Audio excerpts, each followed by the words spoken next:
फिर देखना अपने आप सब हो जाएगा। ठीक है, स्टार्ट कर रहा है। पहला टॉपिक कॉन्ट्रैक्ट। कॉपी निकाल लो भाई, थोड़ा बहुत कॉपी से करेंगे, फिर अपने बुक में जाएंगे ना तुरंत।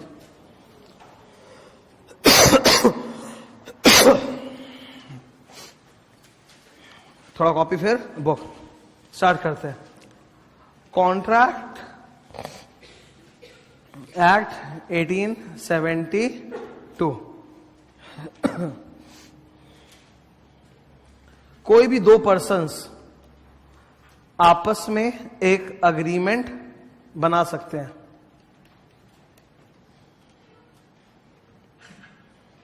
कोई भी दो पर्सन आपस में बातचीत करके किसी भी पर्पस के लिए क्वाइट कर दो सुबह अग्रीमेंट बना सकते हैं। ठीक है, एकदम सिंपल सी बात है। कोई भी पर्सन, अच्छा पर्सन बनाते हैं तो मैंने इंसान का डायग्राम बनाया है। सपोज इंसान नहीं होके कंपनी भी तो हो सकता है ना। मिस्टर एक्स नहीं होके it can be x limited.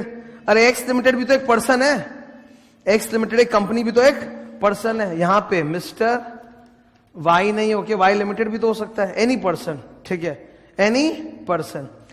तो एक पर्सन ऑफर दे रहा है, एक पर्सन ऑफर दे रहा है। ऑफर को क्या बोलते हैं? प्रपोजल। ऑफर को क्या बोलते हैं? प्रपोजल। और सामने वाले ने उस ऑफर या प्रपोजल को क्या कर लिया? एक्सेप्ट कर लिया। तो हम लोग बोलते हैं agreement equal to offer plus acceptance. Agreement equal to offer plus acceptance. बहुत बेसिक से, बहुत बेसिक से एकदम। ठीक है, थोड़ा अब इसमें बड़ा बात करना चालू। सामने वाला कुछ ऑफर कर रहा है, यानी कुछ प्रॉमिस कर रहा है। सामने वाला कुछ ऑफर कर रहा है मतलब कुछ प्रॉमिस कर रहा है। इसकी प्रॉमिस को प्रॉमिस 1 बोल रहे हैं, प्रॉमिस 1। अच्छा, ये भी एक्सेप्ट करेगा तो बदले में कुछ तो देगा, तो ये जो करेगा उसको प्रॉमिस 2 बोल लेते हैं। तो मैं ऐसा लिख सकता हूं agreement equal to promise 1 plus promise 2। ऐसा बोल सकते हैं ना। इसीलिए बोला जाता है agreement is a set of, set मतलब होता है जोड़ा। सेट मतलब क्या होता है? जोड़ा। जैसे कोऑर्डिनेट नहीं होता था x, y, वैसे सेट। सेट मतलब अ पेयर। तो दो प्रोमिसेस का पेयर है, a set of reciprocal promises. एक चीज में you people are lucky, they are setting too many objective questions nowadays in law paper. They are setting too many objective questions in law paper, fill in the blanks, tick mark, MCQ वगैरह। So benefit क्या होता है कि अगर student का revise भी नहीं किया हुआ है ना, खाली क्लास में एक बार सुना हुआ है, पढ़ा हुआ है, तो भी वो MCQ तो अटेंड कर ही लेगा। देखो भाई, जो मैं तुमको बोलूंगा, जो पढ़ाऊंगा, अगर तुम रिवाइज नहीं भी करोगे तो MCQ तो अटेम्प्ट कर सकते हो, पर लॉन्ग टाइप लिखने वाला वो अटेम्प्ट नहीं हो पाएगा, बिकॉज उसके लिए भाषा चाहिए। पर MCQ तो हो ही जाएगा सुने हुए से भी क्लास से। तो ये इनकी एक बहुत अच्छी पॉलिसी है कि they are setting a lot of objectives, ताकि स्टूडेंट को इतना ज्यादा दिक्कत ना हो। तो हम बोल सकते हैं agreement is a set of reciprocal promises. ये रेसिप्रोकल का मतलब बताओ। रेसिप्रोकल का मतलब क्या होता है? तुम मेरे लिए कुछ करोगे तो मैं बदले में तुम्हारे लिए कुछ करूंगा। दैट्स कॉल्ड रेसिप्रोकेट करना। जैसे क्या होता है त्योहारों वगैरह में, हमारे घर पे कोई आके अगर हमको मिठाई का डब्बा देता है तो हम लोग क्या खा के खाली गीट लेते हैं कि दूसरों को भी देते हैं? It has to be an exchange, no. वरना अगली बार कोई तुम्हारे घर में मिठाई का डब्बा नहीं देगा, खाली तुम ही सबसे लेते रहोगे। तो it has to be an exchange, that is called reciprocate करना। क्या करना? रेसिप्रोकेट करना। तुम्हारे फ्रेंड ने तुम्हारे लिए कुछ अच्छा किया तो तुमने भी अपने पलट के अपने फ्रेंड के लिए कुछ अच्छा कर दिया, तो तुमने क्या किया? रेसिप्रोकेट किया। अच्छा, अगर बदला लेते हैं तो उसको रिटेलिएट बोलते हैं, लेकिन अच्छा काम करते हैं तो उसको रेसिप्रोकेट करते हैं। जैसे सुनो, मेरे एक फ्रेंड ने मेरे लिए कुछ अच्छा किया तो मैंने उसके लिए पलट के कुछ अच्छा किया, कुछ अच्छा किया। दैट्स कॉल्ड रेसिप्रोकेट करना। मेरे एक फ्रेंड ने मेरे साथ कुछ बुरा कर दिया, या मेरे एनिमी ने मेरे साथ कुछ बुरा कर दिया तो मैंने पलट के उसका बुरा कर दिया। इसको रेसिप्रोकेट नहीं, इसको रिटेलिएट बोलते हैं। ठीक है, बदला लेना क्या बोलते हैं? रिटेलिएट करना। अच्छा चीज बदले में दोगे तो रेसिप्रोकेट, बुरा चीज बदले में दोगे तो रिटेलिएट। तो यहां पे क्या हो रहा है?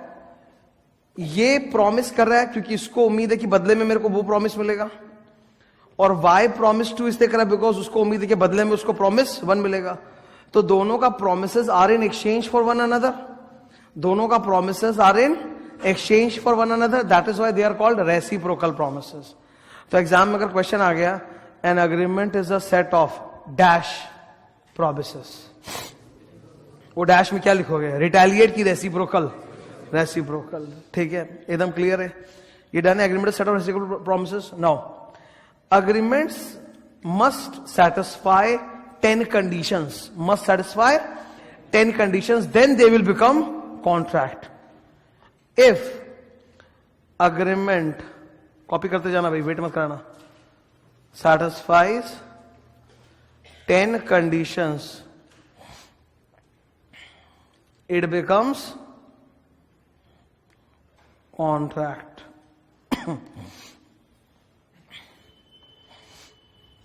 हम लोग आज अग्रीमेंट्स एक्ट थोड़ा ना पढ़ रहे हैं, हम लोग कॉन्ट्रैक्ट एक्ट पढ़ रहे हैं। तो अभी अपने को मालूम होना चाहिए कि भाई कॉन्ट्रैक्ट क्या होता है।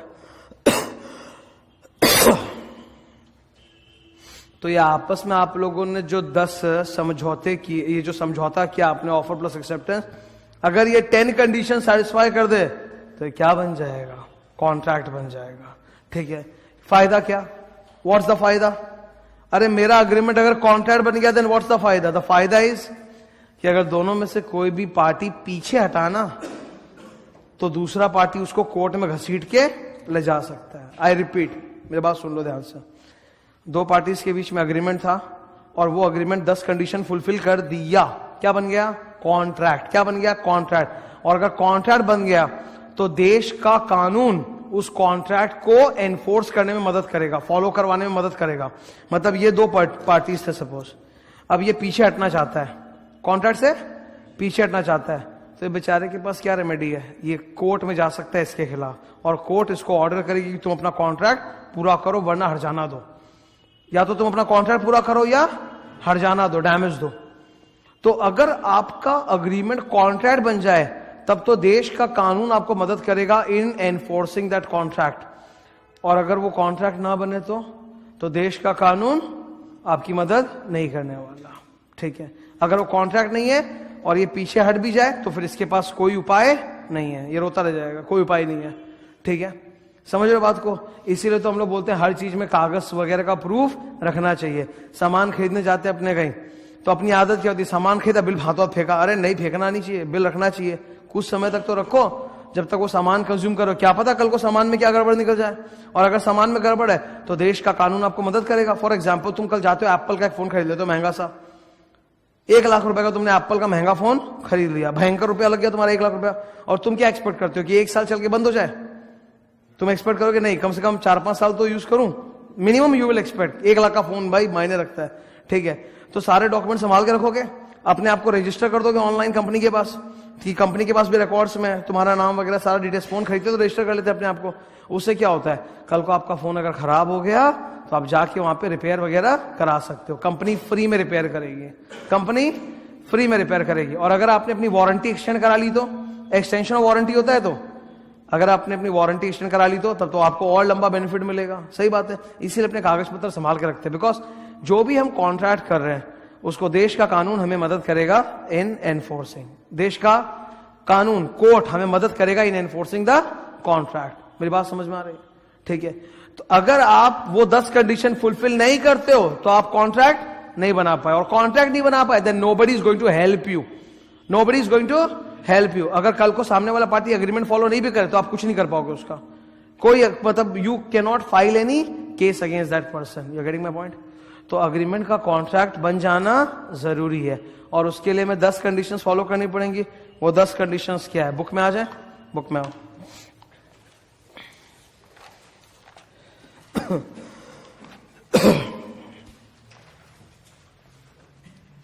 पेज 1.3,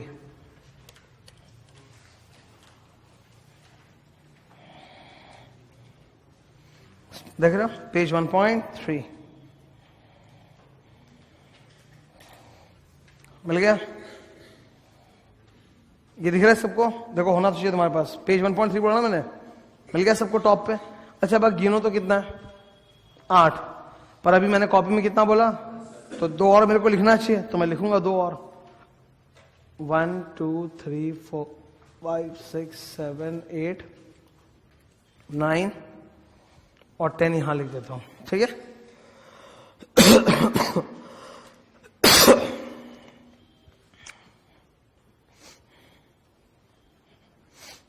ठीक है, 10 यहां अलग से लिख दिया, 9 10, ठीक है, वो बता दूंगा मैं। स्टार्ट करें क्या करके, 10 कंडीशन फुलफिल होगा तभी कॉन्ट्रैक्ट बनेगा, वरना नहीं बनेगा। तो ये इसके ऊपर लिख रहे हैं 10 conditions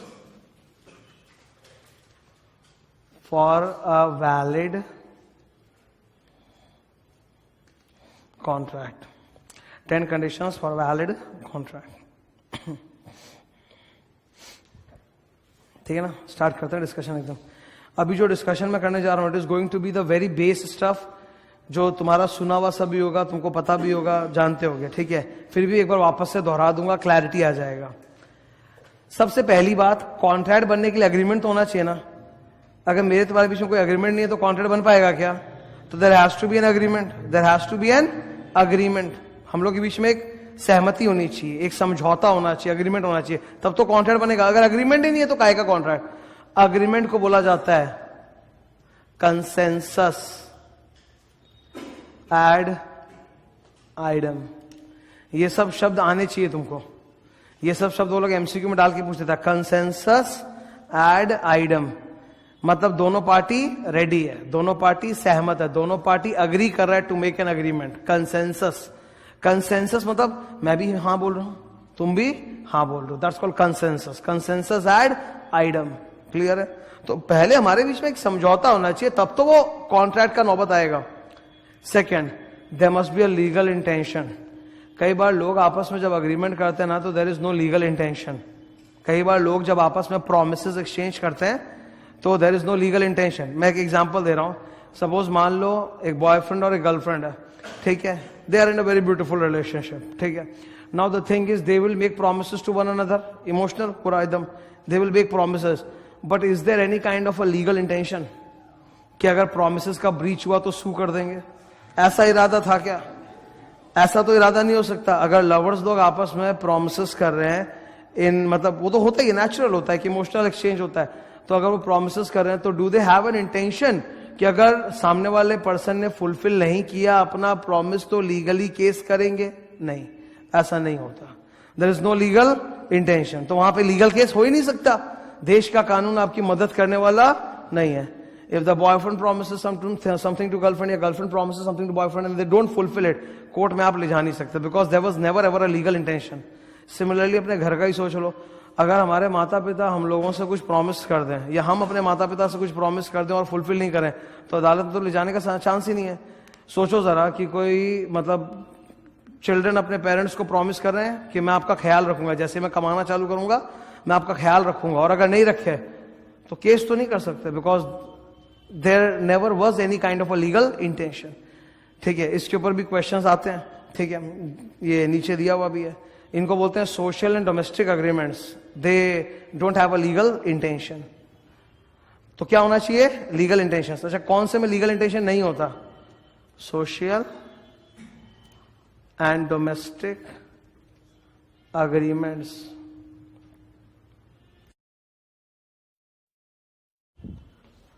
do not carry legal intention.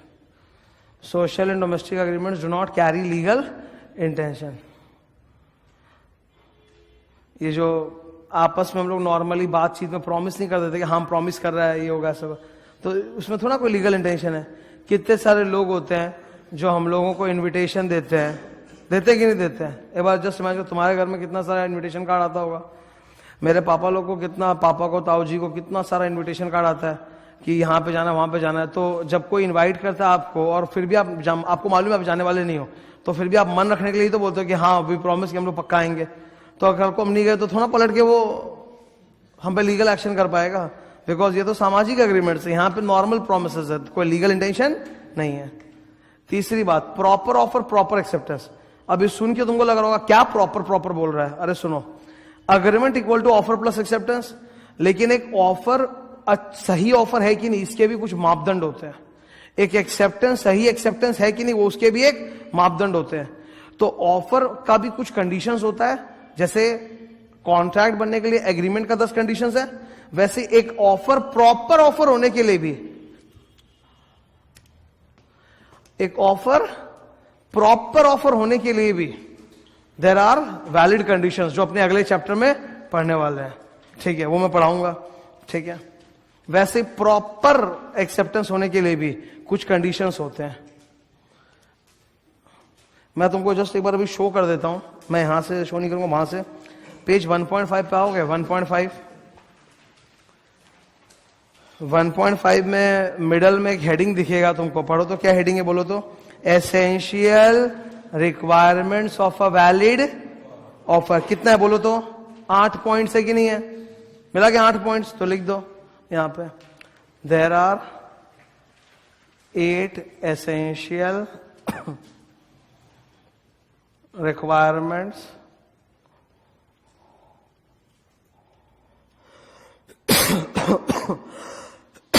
Of valid offer. Page कौन सा था वहां मेंशन कर दो ताकि याद रहे, घर में जाके बाद में देख सकें। पेज 1.5 वो पढ़ाऊंगा मैं बाद में, ठीक है। पेज 1.7 पे आओ अब सबको ही। पेज 1.7 पे ऊपर हेडिंग पढ़ो, क्या लिखा है बोलो मेरे को, essentials of a valid acceptance. कितना है गिनो, कितना है बोलो, कितना है, 7। तो वैलिड एक्सेप्टेंस होने के लिए 7 एसेंशियल रिक्वायरमेंट्स हैं। There are 7 essential requirements of valid acceptance. Page बोल दो 1.7।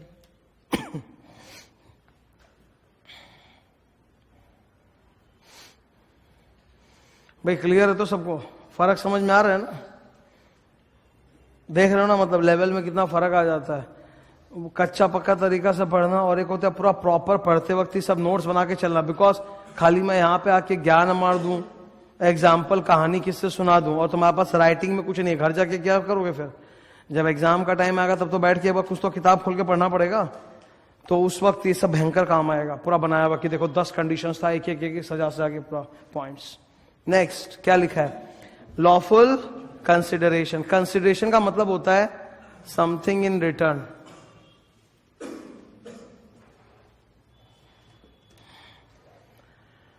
दो लोग एक दूसरे के लिए कुछ, दोनों को एक दूसरे के लिए कुछ करना पड़ेगा ना, नहीं तो फिर अग्रीमेंट किस बात का, खाली एक ही जन करेगा अग्रीमेंट में। It has to be a set of reciprocal. Reciprocal मतलब प्रॉमिस, मतलब क्या, आप प्रॉमिस कर तो मैं भी बदले में आपको प्रॉमिस कर रहा हूं, दैट इज रेसिप्रोकल प्रॉमिस। हाँ की ना, अभी अपने बात किए थे, it's a set of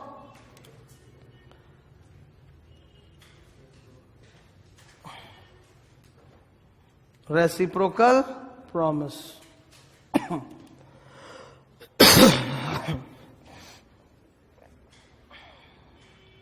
it has to be set of reciprocal promise, मतलब आप मेरे को कुछ प्रॉमिस करो तो मैं भी बदले में कुछ कर रहा हूं, ठीक है। वैसे ही मैं प्रॉमिस कर रहा हूं तो बदले में you are also giving me something, there has to be something in return. अभी तुम सोचो जरा, मैं तुमसे जस्ट एक सिंपल बात करता हूं। कोई एनजीओ आता है चंदा मांगने के लिए, एनजीओ आता है चंदा मांगने के लिए, और एक बार हम लोग उसको प्रॉमिस कर देते कि ठीक है हम लोग अपनी तरफ से आपको 50,000 रुपया देंगे इस काम के लिए, पर बाद में किसी वजह से हमारे पास ही फाइनेंशियल प्रॉब्लम आ गया, तो हम लोगों ने एक दिन बाद ही फोन के मना कर दिया, सॉरी नहीं दे पाएंगे, तो पलट के लीगल केस कर देगा वो। क्योंकि वो लीगल केस करेगा तो मैं तुरंत बोलूंगा कि मैं तो आपको 50,000 रुपये डोनेशन दे रहा हूं, what am I getting in return. वो बोलेगा माँ का आशीर्वाद, और इसे बकवास मत करो, मतलब there has to be something you know tangible, ठीक है। मन का शांति ये सब नहीं चलेगा ना, there has to be something tangible, कि मैं तो आपको 50,000 दे रहा हूं पर आप तो कुछ दे नहीं रहे, ऊपर से पलट के लीगल केस कर रहे हो, तो वहां लीगल केस नहीं हो सकता। There has to be something in return, ठीक है। कैपेसिटी का मतलब एक्चुअली होता है कॉम्पिटेंस।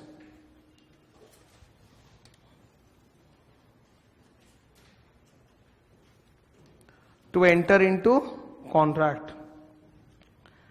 तो भाई हिंदुस्तान में कॉम्पिटेंस के नाम पे 2 चीजें, एक तो आपकी उम्र 18+ होनी चाहिए, और दूसरा आप साउंड माइंड वाले होने चाहिए।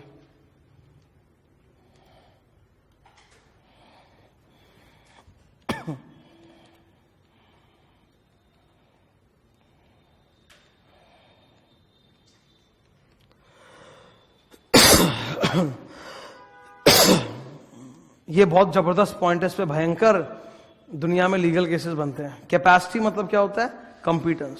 कैपेसिटी मतलब क्या होता है, competence to enter into contract, कि आप कॉन्ट्रैक्ट में एंटर करने के लिए काबिल हो कि नहीं हो। 2 काबिलियत चाहिए, 18+। ऑल ऑफ अस आर 18, 18 और ग्रेटर देन इक्वल टू 18, ठीक है। तो अपने 18 प्लस है वो तो सही है, लेकिन दूसरा एक और चीज है, सिर्फ 18 प्लस होने से नहीं चलेगा। दूसरा एक और चीज है, sound mind at the time of entering into contract. I repeat, sound mind होशो आवास में होना चाहिए। साउंड माइंड मतलब देखो, साउंड माइंड का मतलब ये मत समझो कि मेरे बहुत तेज दिमाग ना, नॉर्मल दिमाग होशो आवास में होना चाहिए। क्या होना चाहिए?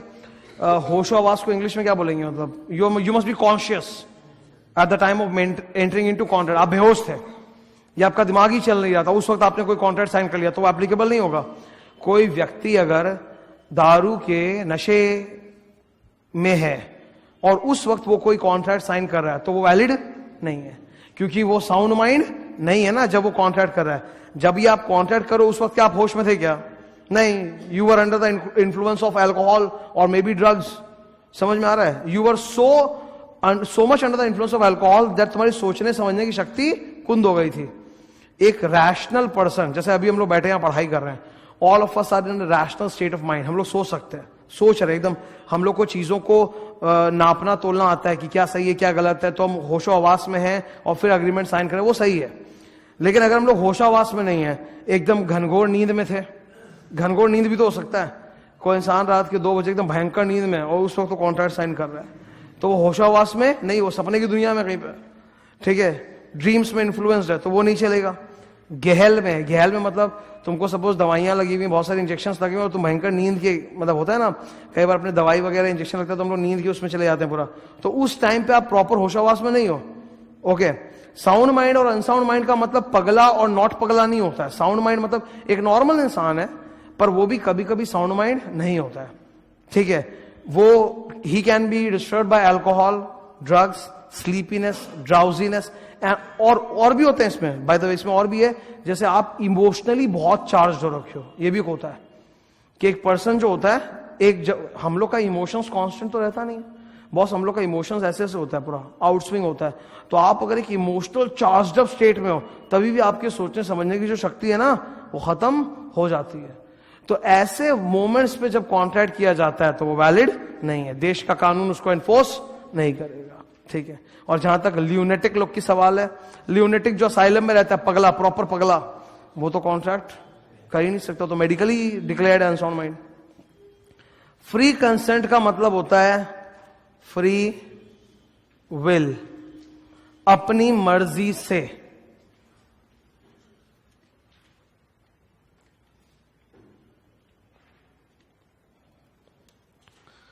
फ्री कंसेंट मतलब फ्री विल, अपनी मर्जी से। हमें किसी ने मजबूर नहीं किया है, ना किसी ने फिजिकली मजबूर किया है, ना मेंटली इन्फ्लुएंस किया है, अपनी मर्जी से साइन किया है, ठीक है। किसी ने हमको धोखा नहीं दिया, हमको मजबूर नहीं किया, ठीक है। मजबूरी में अगर आप कोई कॉन्ट्रैक्ट कर रहे हो ना, अच्छा, मजबूरी कैन बी सी ऑफ 2 टाइप्स। एक तो आपको फिजिकल धमकी मिलाओ, जान से मार देंगे, फलाना ढिमका कर देंगे, दैट्स अ मजबूरी। एंड सेकंड होता है मेंटली भी इन्फ्लुएंस किया जा सकता है। मेंटल इन्फ्लुएंस, जैसे मैं एग्जांपल देता हूं, तुमको मालूम है कितने सारे जो बाबाज होते हैं, ढोंगी होते हैं, ये तो बहुत एक एक करके बाबा लोग सारा एक्सपोज हो ही जाता है, ठीक है, ढोंगी होता है।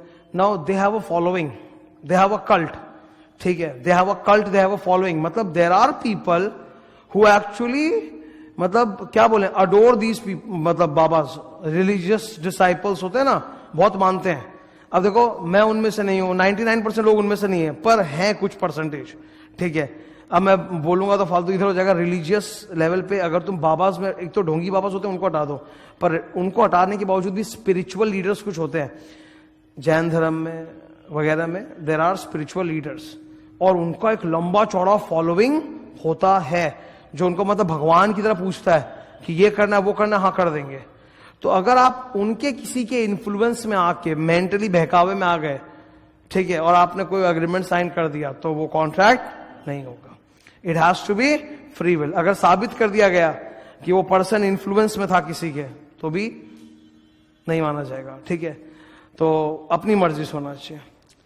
8 नंबर लॉफुल अग्रीमेंट, मतलब लीगल काम होना चाहिए, इलीगल काम नहीं होना चाहिए। Lawful purpose, object. आप इलीगल चीजों का अगर करोगे तो थोड़ा ना वो कॉन्ट्रैक्ट होगा यार।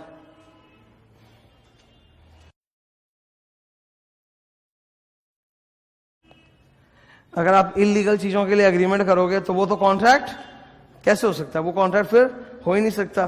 किसी को मर्डर कर देने का अग्रीमेंट, ये क्या लॉफुल है? ये तो इंडियन पीनल कोड में प्रोहिबिटेड है। तो आप अगर कोई इलीगल पर्पस के लिए करोगे तो वो कानून कभी एनफोर्स करने वाला नहीं है। ठीक है, अब 9 नंबर। ठीक है,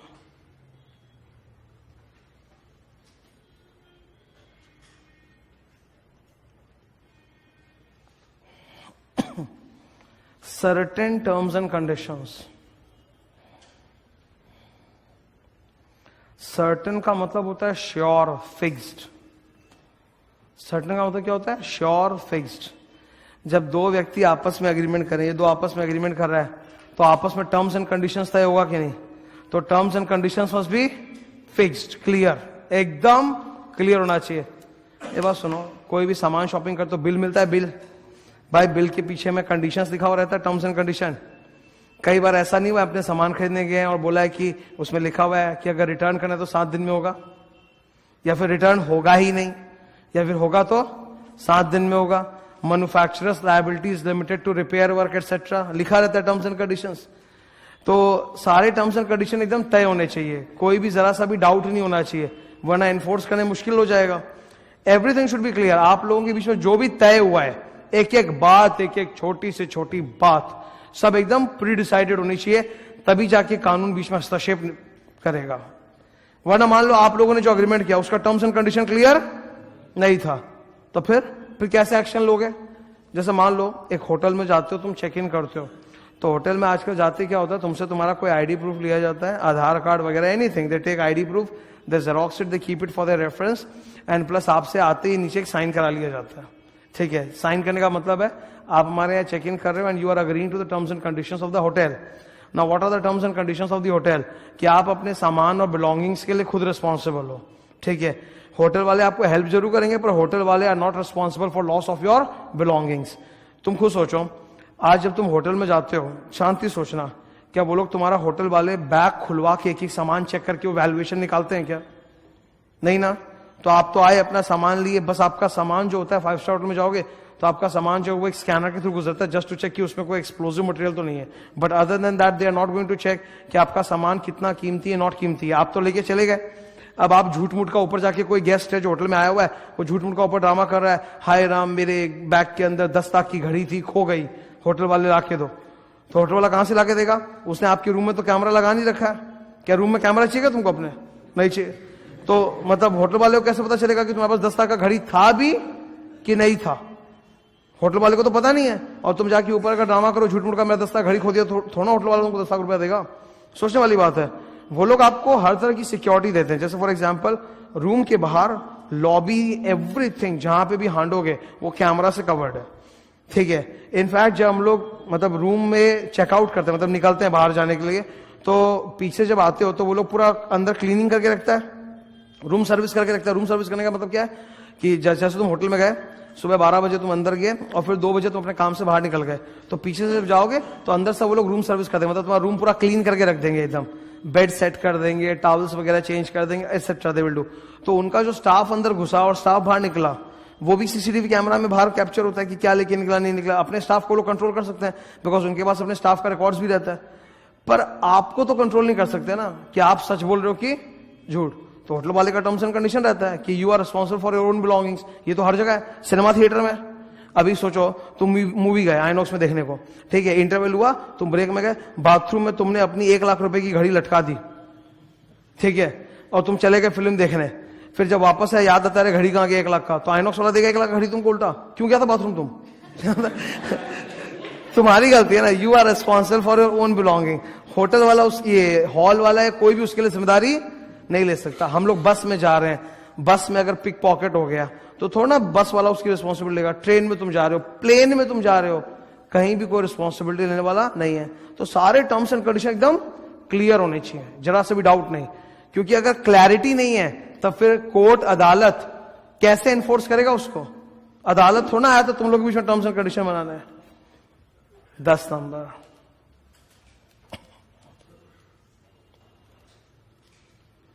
अग्रीमेंट वो करो जो मुमकिन हो, पॉसिबल ऑफ परफॉर्मेंस। अग्रीमेंट वैसा होना चाहिए which is possible of performance. Impossible agreements करोगे तो वो सब वॉइड, वो सब वॉइड एब इनिशियो, मतलब नल एंड वॉइड, उनका कोई लीगल इफेक्ट नहीं होगा। अच्छा, वैलिड का उल्टा क्या होता है? वॉइड। ऐसे तुम इनवैलिड भी बोल सकते हो, वैलिड का उल्टा इनवैलिड, पर मैं एक शब्द बोल रहा हूं, क्या बोल रहा हूं? वॉइड। वॉइड मतलब null and void, no effect, उसका कोई मतलब लीगल इफेक्ट कुछ भी नहीं है। तो अगर एग्रीमेंट पॉसिबल भी होना चाहिए, इम्पॉसिबल करोगे तो वॉइड। ये अपना पहला टॉपिक खत्म होता है। 10 कंडीशन क्लियर है कि नहीं? For an agreement to become a contract what are the 10 conditions that must be fulfilled? एक एक करके। Number 1, there must be agreement, agreement होना चाहिए। Number 2, there must be legal intention. 3rd, proper offer.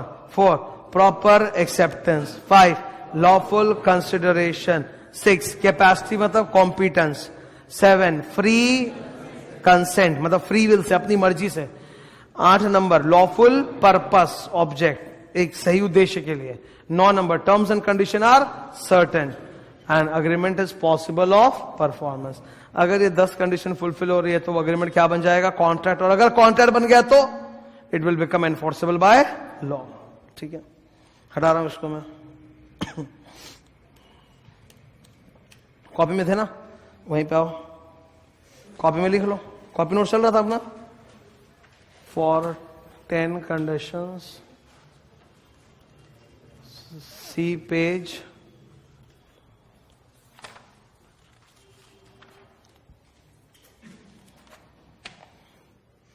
1.3.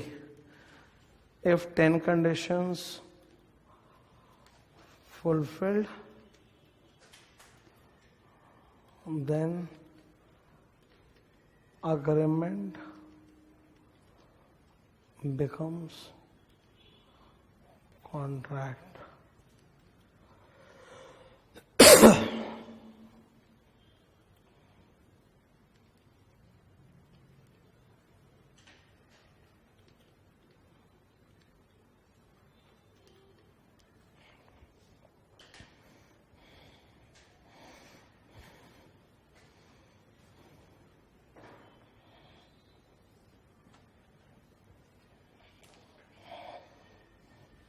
Enforceable by law का मतलब क्या होता है?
ओके, फिर से एनफोर्सेबल बाय लॉ इस भाषा का मतलब क्या है? इसका मतलब है if any of the parties attempt to breach, breach का मतलब तोड़ना चाहता है। एग्रीमेंट कर लिया, अभी क्या करना चाहता है? ये गलत बात है कि नहीं है? अग्रीमेंट करके पीछे हट जाना ये गलत बात है कि नहीं है? इसको ब्रीच बोलते हैं। क्या बोलते हैं? ब्रीच। ब्रीच ऑफ कॉन्ट्रैक्ट का मतलब क्या होता है?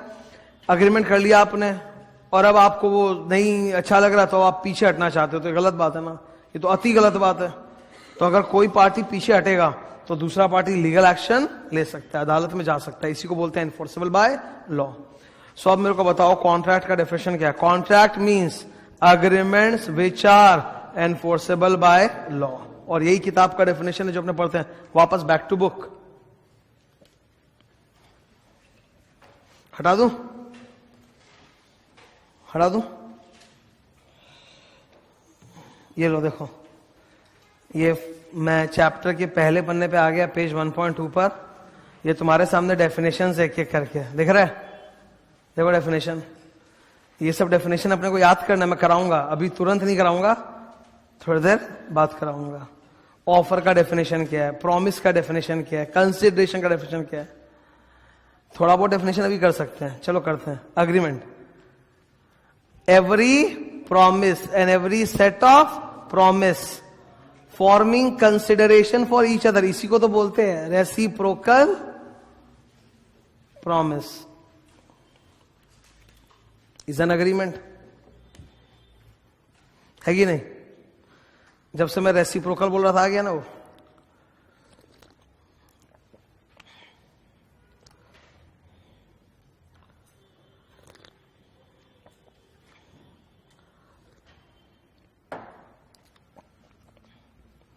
Every promise and every set of promise, because दो प्रॉमिस होगा, promise 1 promise 2, forming consideration for each other, मतलब मैंने प्रॉमिस इसलिए किया कि तुमने प्रॉमिस किया, तुमने प्रॉमिस इसलिए किया कि मैंने प्रॉमिस किया। ये बात सच है कि नहीं? सोचो, मैं क्यों पढ़ा रहा हूं? क्योंकि तुम पैसा दे रहे हो। तुम पैसा क्यों दे रहे हो? क्योंकि मैं पढ़ा रहा हूं। तो our promises are consideration for each other, our promises are अदला बदली, exchange for each other, that is why they are called reciprocal promises. So that's an agreement. Contract का डेफिनेशन देख लो, an agreement enforceable by law. ठीक है, an agreement enforceable by law, एकदम done है। अच्छा, कोई अग्रीमेंट है जो 10 कंडीशन फुलफिल नहीं कर रहा, कोई अग्रीमेंट है जो 10 कंडीशन फुलफिल नहीं कर रहा, क्या वो कॉन्ट्रैक्ट बनेगा? नहीं बन पाएगा। तो वो क्या बनेगा? वो बनेगा वॉइड अग्रीमेंट। वॉइड अग्रीमेंट मतलब जो कानून एनफोर्स करने वाला नहीं है। Agreement that fails to fulfill 10 conditions.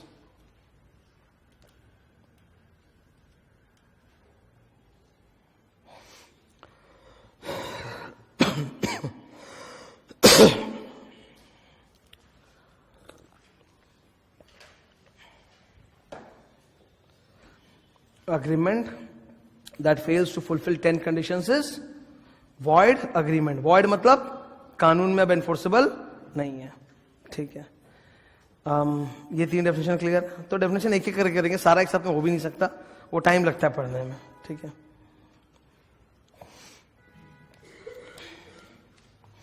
अच्छा ये देखो, अभी ये आ गया section 10 essential elements of valid contract. अभी अगला पेज पढ़ के आए ना हम लोग, एसेंशियल एलिमेंट्स डन है ऊपर, ये हो चुका। नेक्स्ट देखो, अभी थोड़ा सस्ता चीज आएगा, मतलब जिसमें ज्यादा हम लोग को दिमाग लगने वाला नहीं है, एकदम फटाफट होगा। इसमें बहुत सारे क्या है ना इंटरेस्टिंग एग्जांपल्स भी आते हैं, इसमें बहुत सारे इंटरेस्टिंग एग्जांपल्स और केस लॉज है। मैंने बहुत सारा केस लॉज भी डाला है, शो इट टू यू। एक से बढ़कर एक भयंकर टाइप का केस लॉ है। Intention to create legal relationship, देखो मेरी बात समझो, आपको कैसे पता चलेगा कि जब दो लोग अग्रीमेंट कर रहे हैं तो उनके बीच में लीगल इंटेंशन था कि नहीं था? कैसे पता चलेगा? दो लोग आपस में एग्रीमेंट कर रहे हैं, ये दो लोग आपस में एग्रीमेंट कर रहे हैं, हमको कैसे पता चलेगा कि इनके बीच में लीगल इंटेंशन था कि नहीं था? देखकर, एग्रीमेंट पढ़ के समझ में आ जाएगा। अगर कमर्शियल एग्रीमेंट है तो लीगल इंटेंशन होगा। अच्छा, मेरे तुम्हारे बीच में जो अग्रीमेंट है, तुम जो मेरे पास आके एनरोलमेंट कराए पढ़े हो, ये कमर्शियल एग्रीमेंट है कि नहीं है? अरे कमर्शियल है ना, पैसा लिया है ना मैंने, तो it's a commercial agreement. Commercial agreements are all coloured with legal intention, they are assume to have legal intention. हमारे बीच में लीगल इंटेंशन है, हमारे बीच में जो एनरोलमेंट हुआ है वो बकायदा कॉन्ट्रैक्ट है, it fulfils all the 10 conditions. तुमने आके जो मेरे पास एनरोल कराया, मैंने तुमको एक स्लिप दिया, एनरोलमेंट स्लिप, जीएसटी का नंबर लिखा है, पीछे टर्म्स एंड कंडीशन है, it's a valid contract, it fulfils all the 10 conditions, it's a valid contract. ठीक है, वो बकायदा कॉन्ट्रैक्ट है। ठीक है, क्योंकि वहां पर लीगल इंटेंशन है। कमर्शियल एग्रीमेंट्स में सब में लीगल इंटेंशन होता है। मैं थोड़ा पर्सनली तुमको जानता हूं। अच्छा, मान लो मेरा कोई पर्सनल रिलेटिव, मेरा कोई कजिन भाई बहन आ गया पढ़ने को यहाँ पे, तो उससे तो मैं पैसा लूंगा नहीं।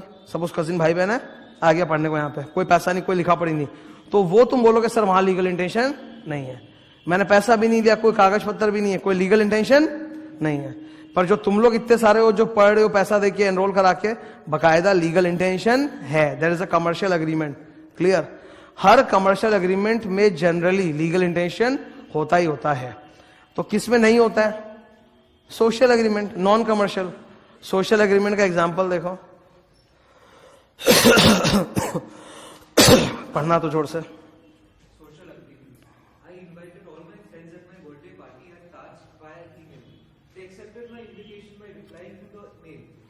ईमेल पे इनविटेशन दिया है ताकि लिखा पढ़ी में लिखित सबूत हो। ओरल इनविटेशन नहीं था, ईमेल पे इनवाइट किया फ्रेंड्स को, उन्होंने ईमेल में रिप्लाई देके बोला आएंगे आएंगे आएंगे आएंगे आएंगे पूरा। तो डॉक्यूमेंटेशन तुम्हारा तैयार है एकदम केस करने के लिए। जिस दिन तुम्हारी पार्टी हुई वो लोग नहीं आए, तुमको नुकसान होगा। हाँ मैं बता रहा हूं कैसे नुकसान होगा। जब आप ताज में बुक करते हो ना, तो ताज मतलब मैकडोनल्ड्स नहीं है, पहले तो समझ जाओ। ताज में जब आप बुक करते हो कि हमको पार्टी वार्टी देना है, तो वो लोग पूछते हैं आपके कितने गेस्ट आएंगे। तो सपोज तुम बोलते हो मेरे 50 फ्रेंड्स से 50 गेस्ट आएंगे, तो वो लोग बोलते हैं हम लोग पैसा ऐसे लेंगे पर प्लेट 1000 रुपीज। वो प्लेट बोलने का होता है, मतलब तुम्हें तो प्लेट में खाना 1000 रुपए का वैसा नहीं, पर प्लेट 1000 मतलब हॉल का भाड़ा, पार्किंग वगैरह सब उसमें इंक्लूडेड है। तो वो लोग बोले सपोज 1000 रुपीज पर प्लेट, तो 50 दोस्त के हिसाब से हो गया 50,000 रुपया। तो 50,000 रुपया टोटल लेगा, उसमें वो तुमको जगह भी दे रहा है, पार्किंग स्पेस, तुम्हारा फ्रेंड गाड़ी बाइक जो भी लाएगा उसके लिए भी जगह दे रहा है, वहां पे वो वेटर लोग सर्व भी करेंगे, खाना भी देंगे, everything is covered in that. ठीक है, अब सोचो 50 फ्रेंड्स में से ओनली 30 आए, 20 एकदम बदमाश निकले, नहीं आए, तुम्हारा 20,000 का नुकसान हुआ कि नहीं? तो मनी मन सोचा कमीना लोग अगर उसी ना बोल दिया होता तो मैं 30 का बुक करता तो मेरा 30,000 रुपया लगता, 50 नहीं लगता। तो तुमको एक्चुअल लॉस हुआ है कि नहीं? एक्चुअल लॉस हुआ है, लिखा पढ़ी में सबूत भी है सारा, email. But can you file a case?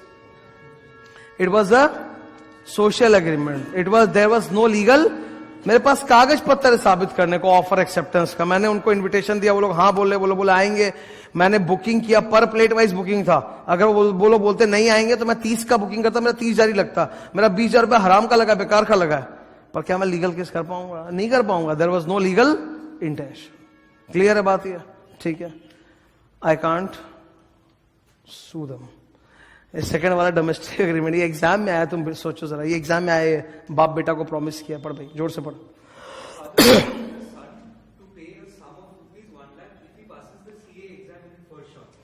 एक शॉट में पास कर गया तो 1 लाख रुपया देगा, प्रॉमिस किया है। बट बात समझो कि father is promise son, relationship है, तो ये सब घरेलू एग्रीमेंट हो गया, इसमें लीगल इंटेंशन नहीं होता।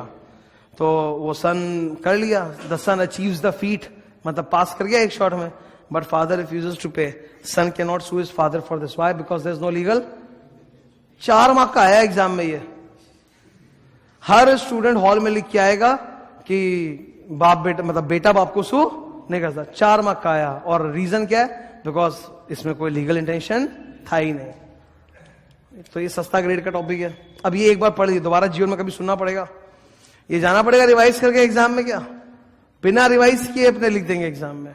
तो कई चीजें ऐसी भी है जो बस एक बार मेरे को पढ़ानी पड़ेंगी, तुमको एक बार मेरे से पढ़नी पड़ेंगी, सुन लिए, याद हो गया, don't have to see it again in your life. Next, नीचे। अभी थोड़ी देर तक एकदम सस्ता सस्ता टॉपिक्स आएगा, आराम से होगा। अच्छा, अभी इसी पन्ने में ऊपर देखो, 10 कंडीशंस था कि नहीं था?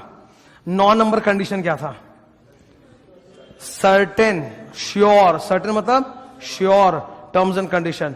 आप लोग के बीच में जो टर्म्स एंड कंडीशंस है वो अनश्योर नहीं होने चाहिए। जैसे मान लो एक मिस्टर ए ने मिस्टर बी को बोला I will sell you 100 tons of oil. ये सर्टेन नहीं हुआ, बिकॉज ये तो बताया नहीं कौन सा टाइप का ऑयल। अरे ऑयल तो बहुत सा टाइप का आता है, ऑलिव ऑयल है, पेट्रोल भी तो ऑयल ही है, केरोसिन भी तो ऑयल है, कोकोनट भी ऑयल है। तो कौन से टाइप का ऑयल नहीं बोला। प्राइस बोला क्या? वो भी नहीं बोला। तो इसमें तो कुछ भी श्योर नहीं है कौन सा टाइप का ऑयल बेचेगा, एकदम भी श्योर नहीं है। कल को पता नहीं सरसों तेल बेच दे, mustard oil.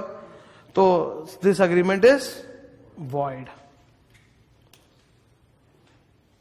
Second example, A agrees to sell B 1000 liters of olive oil at 800 रुपया पर लीटर। इसके बारे में क्या ख्याल है? पढ़ो। 1000 लीटर क्वांटिटी बोल दिया, कौन सा ऑयल है, ऑलिव ऑयल, वही बोल दिया। रेट भी बता दिया, सब कुछ श्योर है ना, तो ये वैलिड है कि वॉइड है?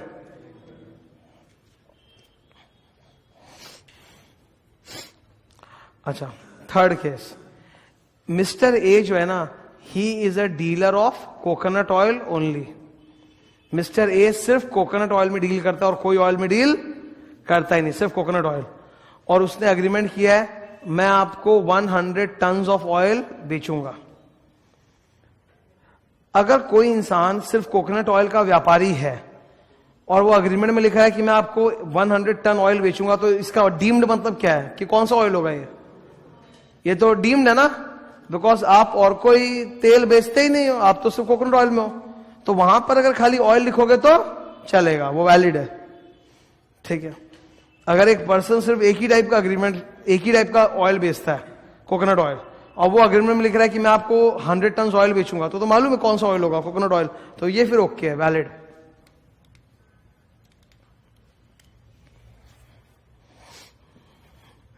अब ये फिर एक बकवास आ गया, इस बार ऑयल के बदले घोड़ा आ गया।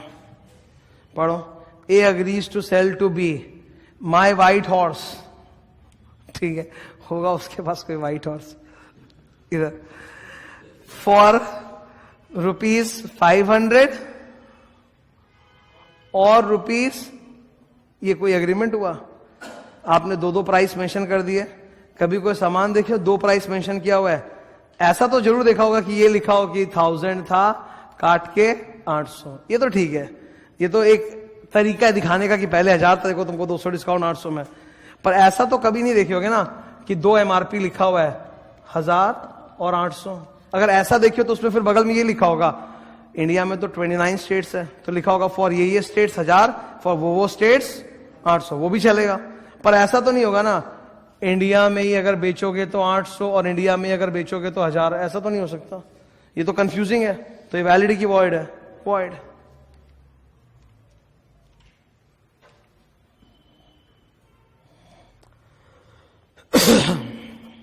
एक ही सामान पे 2 MRP रह सकता है?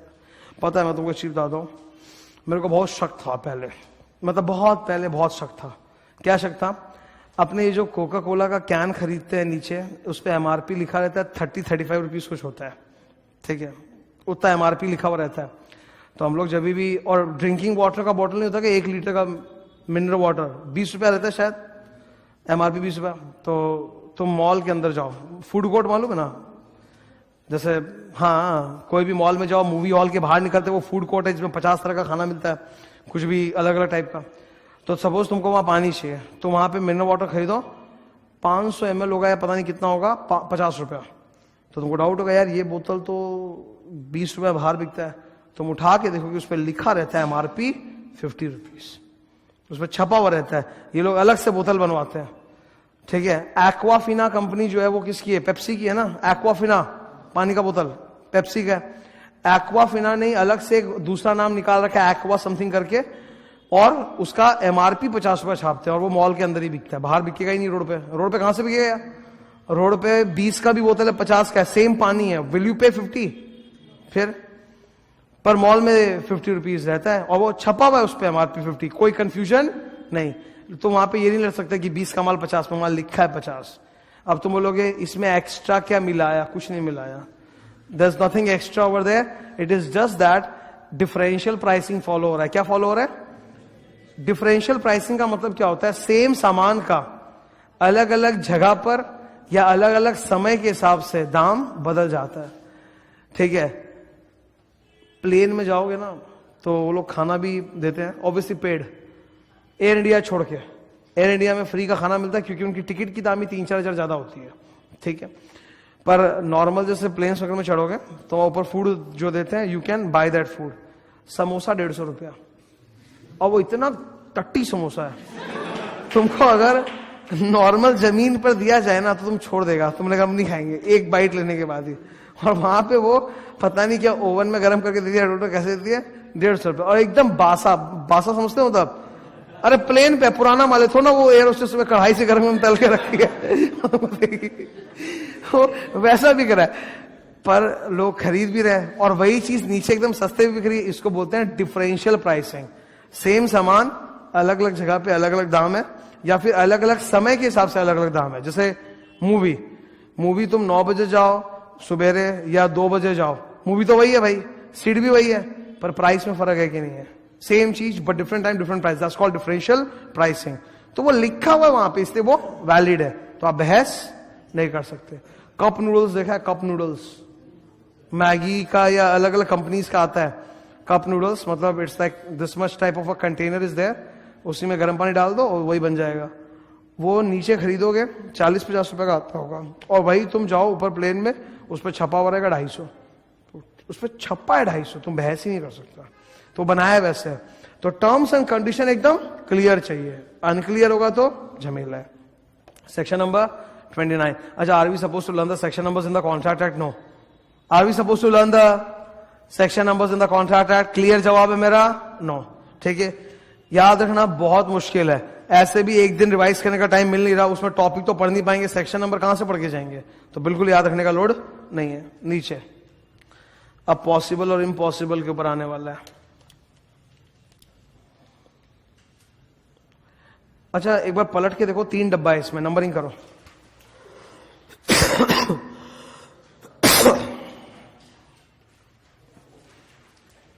तीन होना चाहिए भाई, गौर से देखो।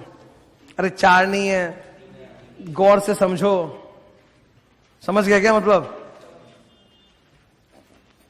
1 2, और ये तो ऊपर वाले का ही चल रहा है ना, तो ये 3। ठीक है, बहुत इजी है, मैं बता रहा हूं इजी है, पर दिमाग शांत रखना। हड़बड़ी भागोगे तो बोले गलत है, शांति सुनना। ये 2 लोग अग्रीमेंट कर रहे थे, ये 2 लोग अग्रीमेंट कर रहे थे यार। जब ये लोग अग्रीमेंट कर रहे थे ना, उसी वक्त दोनों को मालूम था कि बॉस ये तो इम्पॉसिबल है, ये हो ही नहीं सकता, ये अग्रीमेंट कर ही नहीं पाएंगे। जब दोनों जन को मालूम ही है अग्रीमेंट करते वक्त कि वो अग्रीमेंट इम्पॉसिबल है, हो ही नहीं सकता, तो वो अग्रीमेंट वैलिड है कि वॉइड है? वॉइड है। It's a void agreement, it's a void agreement, it's a void agreement. इसको अपने बोलते हैं वॉइड एब इनिशियो। सुन लो, वॉइड एब इनिशियो। इनिशियल सुना है? इनिशियल, इनिशियल मतलब क्या होता है? बिगिनिंग। इनिशियल मतलब क्या होता है? बिगिनिंग।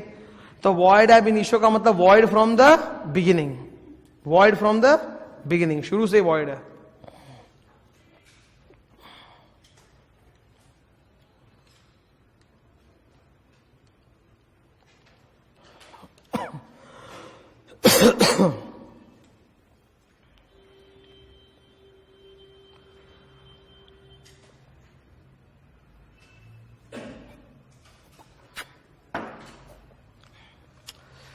आप लोग जब अग्रीमेंट कर रहे थे उसी वक्त वो इम्पॉसिबल था।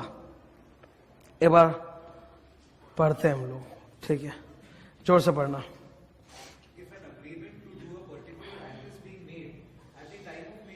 Eight the time of making the agreement, जब आप लोग अग्रीमेंट कर रहे हो उसी वक्त आपको मालूम है कि ये हो नहीं सकता, इम्पॉसिबल है। ठीक है, अग्रीमेंट करते वक्त ही मालूम है कि ये तो इम्पॉसिबल है। इसका एग्जाम्पल कॉन्ट्रैक्ट एक्ट के अंदर लिखा हुआ है, A promises B to discover treasure by magic. Normal आदमी हो ना सब कोई, तो मैजिक में विश्वास नहीं है तो हैरी पॉटर देख के मत आना। मतलब रियलिटी का बात कर रहे हैं, रियल दुनिया में मैजिक नहीं होता ना, मतलब ट्रिक्स की बात नहीं कर रहा हूं मैं बोल रहा हूं एक्चुअल जादू magic. A promises B to discover treasure by magic, ये इंपॉसिबल है। तो ये वॉइड एब मतलब वॉइड फ्रॉम द बिगिनिंग, इसको बोलते हैं वॉइड अग्रीमेंट। ये तो ठीक है, एक हुआ। अब ये वाला जो सीन है ना, ये डिफरेंट है। ये क्या है? देखो, लिखो।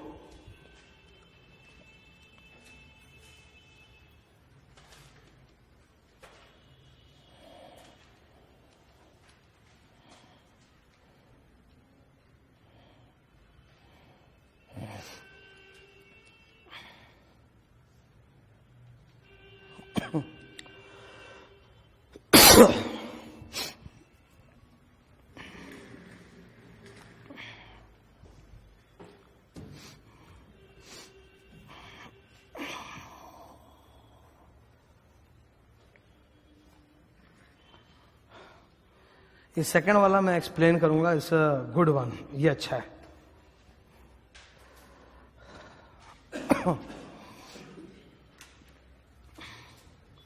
हाँ भाई, लिखना हो गया सबका? रीड मारो तो एक बार क्या लिखा बोर्ड पे मैंने, सबको रीड मारो। सबसीक्वेंट इम्पॉसिबिलिटी, या फिर दूसरा नाम क्या बोलो, सुपरवीनिंग इम्पॉसिबिलिटी। दो नाम है, या तो आप बोल लो सबसीक्वेंट इम्पॉसिबिलिटी या बोल लो सुपरवीनिंग इम्पॉसिबिलिटी। दो में से कोई भी एक नाम बोल सकते हो, सबसीक्वेंट या सुपरवीनिंग इम्पॉसिबिलिटी। अब ये क्या चाहिए सुनो।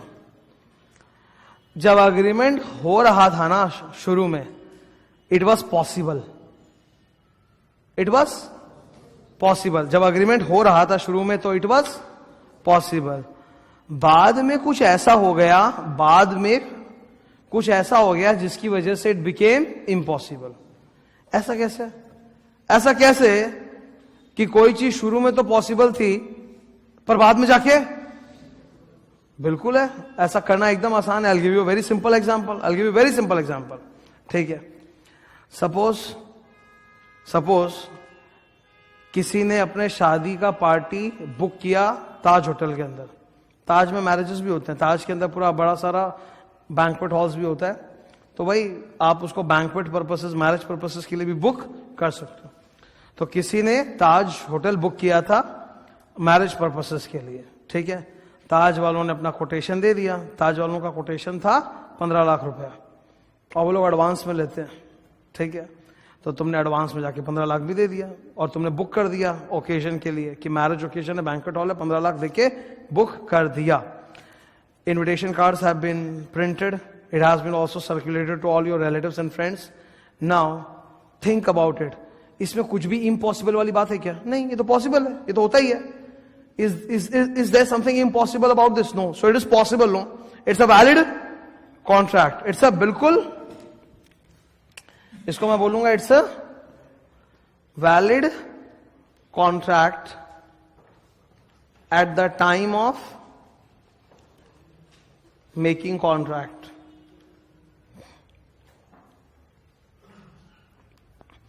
जब आप लोग वो होटल बुक कर रहे थे तो एकदम वैलिड था, ठीक है। ताज बुक्ड, ताज का बैंक्वेट हॉल आपने बुक किया, एकदम वैलिड कॉन्ट्रैक्ट है, इसमें कोई गलत बात है ही नहीं। मैरिज के दिन के 2 दिन पहले आग लग गया वहां पे, fire took place destroying Taj property 2 days before marriage। तो प्रॉपर्टी का हो गया सत्यानाश, आग लग गया वहां पे ताज में, भीषण आग, भयंकर आग, उनका पूरा वो बैंक्वेट हॉल ही जल के हो गया राख, ठीक है। अब वहां पे 2 दिन बाद ही मैरिज हो पाएगा क्या? नहीं हो पाएगा। हो पाएगा क्या? अब तो नहीं हो पाएगा। तो जो चीज शुरू में पॉसिबल था अब क्या बन गया? इम्पॉसिबल। इसको हम लोग बोलते हैं सबसीक्वेंट इम्पॉसिबिलिटी। सबसीक्वेंट मतलब बाद में, सबसीक्वेंट मतलब क्या होता है बोलो? बाद में, बाद में हुआ, शुरू में तो पॉसिबल था ही, बाद में इम्पॉसिबल। अरे नहीं हो सकता क्या? अभी तक तो तुमको यही लग रहा है ना कि तुम सामने एग्जाम देने जा रहे हो, अभी तक तो तुमको यही लग रहा है ना कि सामने जो भी टर्म आएगा उसमें तुम एग्जाम देने जा रहे हो, यही लग रहा है। और एग्जाम के जस्ट पहले अगर तुमको मलेरिया, टाइफॉइड, ये सब टाइप का कुछ हो गया, सीरियस बीमारी है सब, समझ में हिल नहीं पाओगे, माथा फटता है। एक तो पढ़ाई देख कैसी माथा फटता है, और ये सब बीमारी में तो और भयंकर माथा फटता है, भयंकर बुखार, तब दे पाओगे क्या? पॉसिबल था तुम्हारा देना, पर बाद में क्या हो गया? इम्पॉसिबल। शुरू में पॉसिबल था, बाद में क्या हो गया? इम्पॉसिबल। ऐसा हो सकता है ना? वही हुआ यहाँ पे, जब अग्रीमेंट हो रहा था तब तो पॉसिबल था, हाँ उन्होंने भाड़े पे दिया, 15 लाख लेंगे, बात खत्म है। लेकिन बाद में जाके क्या हो गया? इम्पॉसिबल। तो अब ये कॉन्ट्रैक्ट वैलिड रहेगा कि वॉइड हो जाएगा? हो जाएगा। तुम बोलोगे valid contract becomes void contract.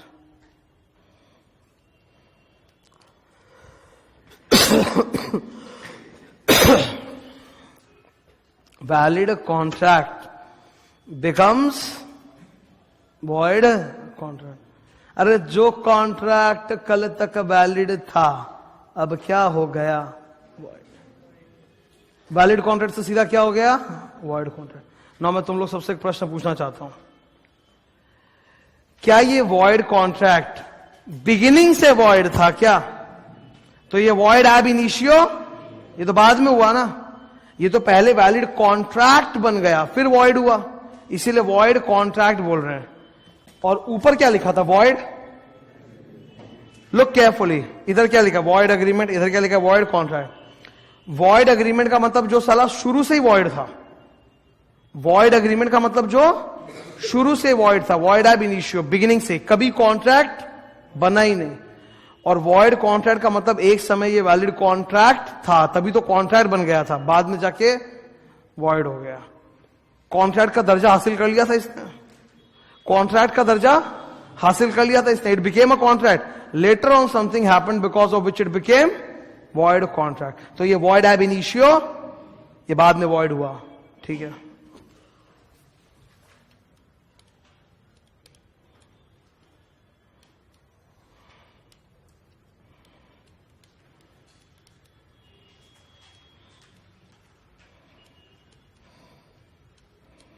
बाद में वॉइड हो गया, शुरू से वॉइड नहीं था, बाद में वॉइड हो गया। पहले वैलिड कॉन्ट्रैक्ट बना और फिर बाद में वॉइड हो गया, बिकॉज कुछ ऐसी घटना हो गई जिसकी वजह से वो पॉसिबल से इम्पॉसिबल बन गया। सोचो किसी के साथ ऐसा हो जाए, कितना भयंकर होगा। किसी के साथ ऐसा हो जाए कि बुक कर दिया और जस्ट फिर अब कहां जाएगा? क्योंकि जितने भी अनफॉर्चुनेटली हिंदुस्तान में मैरिजेस होते हैं सबका एक सीजन होता है, उसी में होने का है, मुहूर्त निकलता है ना, और उस टाइम पे सारा जितना भी प्रॉपर्टीज होता है सब बुकड होता है, सब 6-6 महीना पहले से बुकिंग चल रहा होता है जगह का। अब अचानक से बेचारा कहाँ शादी करेगा? पेड़ के नीचे? कहाँ, मतलब कहाँ करेगा? बहुत मुश्किल होगा टू फाइंड गुड प्लेस। पर ताज वाला भी क्या बोलेगा? सो सॉरी बोल के रह जाएगा। ताज वाला बस आपको 15 लाख दे देगा, इसके ऊपर और कुछ लायबिलिटी उनका नहीं है। अच्छा 15 लाख तो अधिक है ना, उल्टा कि वो भी बोलेगा वो भी आग के साथ जल गए, अरे वो तो दे जो मेरा झमेला होगा वो तुम झेलने के, पर कम से कम 15 लाख तो लौटाओ, वो मिल जाएगा, पर तुम उसके अलावा और कुछ नहीं। सपोज मान लो ताज में आग लग गया तो तुम किसी दूसरे होटल में गए बुक करने के लिए, JW मैरियट में बुक करने के लिए, JW मैरियट बोला इतना अर्जेंट मौका पे अगर बुकिंग करोगे तो 25 लाख लेंगे, तो तुम बोला ठीक है, तुमने 25 लाख दिया, तो तुम ताज को बोले 25 लाख लाओ, तो वो 25 देगा कि सिर्फ 15 देगा? सिर्फ 15 ही देगा, वो 25 देने वाला नहीं है। जो 10 का नुकसान है वो आपकी किस्मत है, जो 10,000 का नुकसान, 10,000 नहीं 10 लाख का नुकसान हुआ है वो आपकी फूटी किस्मत है। Taj is liable only for refunding you the amount that they took, कितना? 15 लाख, उससे ज्यादा का उनका लायबिलिटी नहीं बनता है, ये मैं बता देता हूं। ठीक है, ऐसे बहुत सारे केसेस होते हैं, ऐसे बहुत सारे केसेस होते हैं। यू टेक दिस एग्जाम्पल, एकदम एक सिंपल सा एग्जाम्पल तुमको दे रहा हूं। ट्रेन बुक किया है तुमने, ट्रेन कहीं जाना होगा, ट्रेन बुक किया है, ट्रेन का टिकट सपोज AC का ट्रेन का टिकट कितने का होता है? 2-2.5 हजार का होता होगा। ठीक है, तो तुमने 2,000 रुपए का AC का ट्रेन का टिकट बुक कर दिया 2 महीना पहले से, क्योंकि ट्रेन तो अपने यहाँ हिंदुस्तान में ओवरबूड रहती है, ट्रेन के अंदर नीचे ऊपर आदमी पूरा भर के जाते हैं, तो ट्रेन तो 2 महीना उससे बुकिंग हो जाता है। अब जिस दिन तुम्हारा वो ट्रेन का जर्नी था उसी दिन तुमको भारतीय रेल की तरफ से SMS आ गया, भाई आपका कैंसिल हो गया, वो ट्रेन अब नहीं जाएगा। अब तुम परेशान कि तुमको आज उस ट्रेन में जाओगे तो किस में जाओगे, बिकॉज ट्रेन तो सारी ओवर क्राउडेड है। भारतीय रेल सिर्फ आपने जो पैसा दिया है उतना ही आपको देगा, 2,000 रुपया, उसके अलावा पैसा तो छोड़ो, वो लोग अगला ट्रेन में भी तुमको बुकिंग देने वाले नहीं है। मतलब कायदे से इतना एथिक्स तो होना चाहिए कि साला ये कैंसिल हुआ है तो अगले दिन का ट्रेन में मेरे को टिकट दे दो कि हम जा पाए, बोला वो भी उनका जिम्मेदारी नहीं, बोला अपना जुगाड़ करो। समझ में आ रहा है?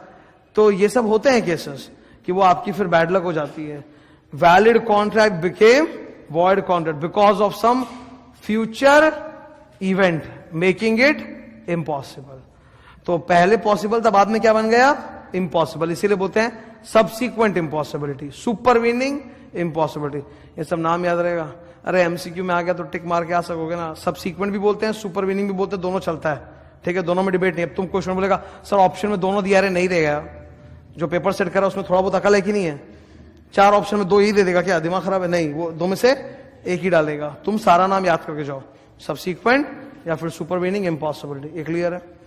अच्छा, अब इन दोनों से ऊपर उठ के एक तीसरा सिचुएशन है, डिस्कस करूंगा और उसका मैं एग्जाम्पल भी दूंगा, भयंकर है। ये देखो, ये एकदम सॉलिड गैस है। देखो, एक ये रियल एग्जांपल दे रहा हूं, समझा? मतलब मैं फालतू एग्जांपल नहीं दे रहा, सब कॉन्ट्रैक्टेड के ओरिजिनल एग्जांपल्स हैं। इसका नाम है, कुछ भी रख दो, राम। नहीं, राम भगवान का नहीं लेंगे, मतलब नॉर्मल आदमी लोग का लो। रोहित, रोहित लगता है नॉर्मल। रोहित ऑब्वियसली लड़का है, नाम से तुमको समझ में आ रहा है, लड़का है। ये ऑलरेडी मैरिड है, ऑलरेडी मैरिड है। इसकी वाइफ का नाम कुछ नॉर्मल वाला दे दो।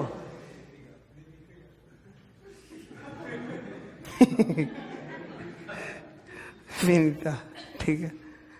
लड़की का नाम है, हस्बैंड वाइफ है, ऑलरेडी है, मैरिड है, ठीक है। अब इसको थोड़ा पिक्चर से बाहर रखो। ये है बहुत बड़ा के कुत्ता का मीना।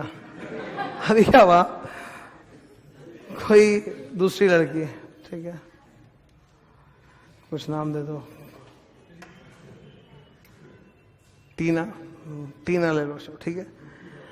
नाउ इसको नहीं पता कि मैरिड है, पर इसको तो पता है ना कि मैरिड है।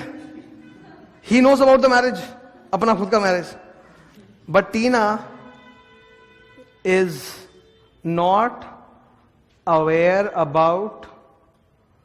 तुम लोग कॉपी करना चाहिए ना, कॉपी करो। अरे ये एग्जाम में आया हुआ है, मजाक करेंगे, कॉपी करो।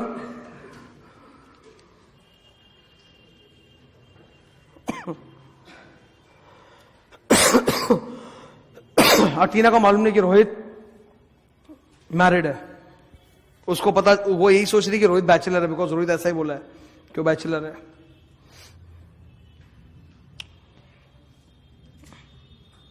पता थोड़ा चलता है ऐसे देख के, पता थोड़ा चलता है, ठीक है। नहीं, वो लड़की लोग तो वो क्या क्या लगाते हैं ना, सिंदूर टीका ये सब, तो उसे पता चल जाता है। पर लड़का लोग कहां से पता चलेगा? मैक्सिमम वो अंगूठी होता है और तो कुछ हो नहीं सकता। इधर तुम लोग इधर ध्यान दो बोर्ड पे, ठीक है।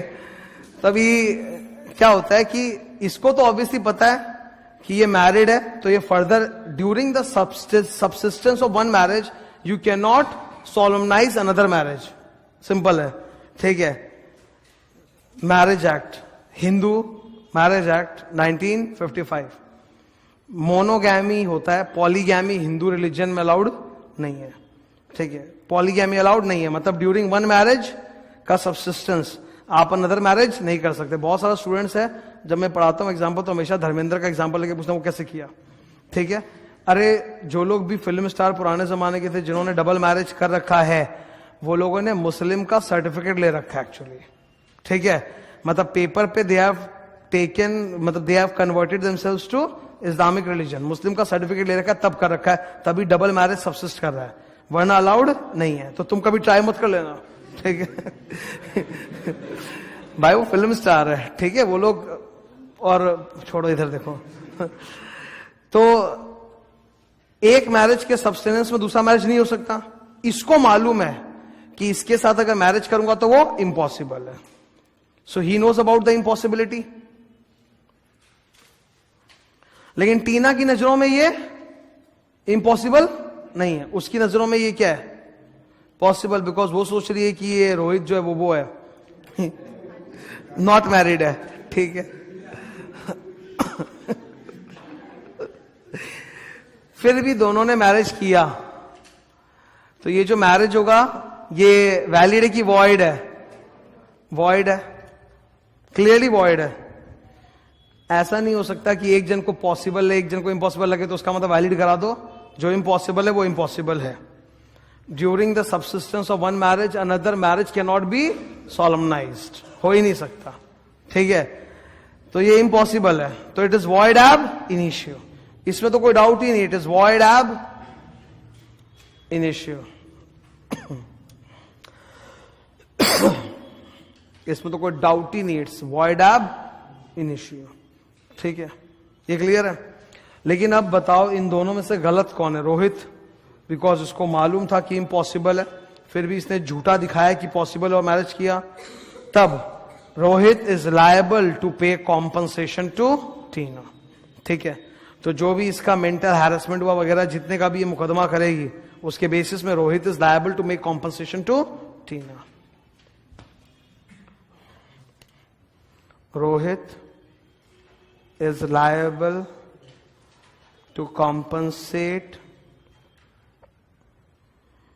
Tina for mental agony.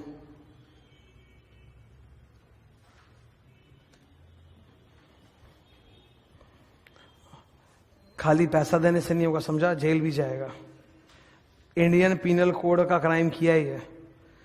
हम लोग इंडियन पीनल कोड नहीं पढ़े, हम लोग कॉन्ट्रैक्टेड पढ़े, इसलिए बात खाली पैसे तक आके रुक गई। पर मैं बता देता हूं, ये सब आप करोगे तो ये खाली पैसे पे रुकने वाला नहीं है, वरना तो जो करोड़पति लोग होते ये सब करते डोलते, पैसा देते डोलते, तो वो नहीं चलेगा। ठीक है, ये इंडियन पीनल कोड में क्राइम है, भयंकर बांस होगा इसका, भयंकर। ये जितना ले सकते हैं उससे ज्यादा। ठीक है, मतलब भयंकर बांस होगा इसका। ठीक है, पर हम लोग इंडियन पीनल कोड नहीं पढ़े, तो मैं जेल वगैरह की बात नहीं करूंगा, खाली कॉन्ट्रैक्ट के हिसाब से ही is liable to compensate Tina for mental agony. अब ऊपर पढ़ते हैं, भाई पढ़, कहां गया?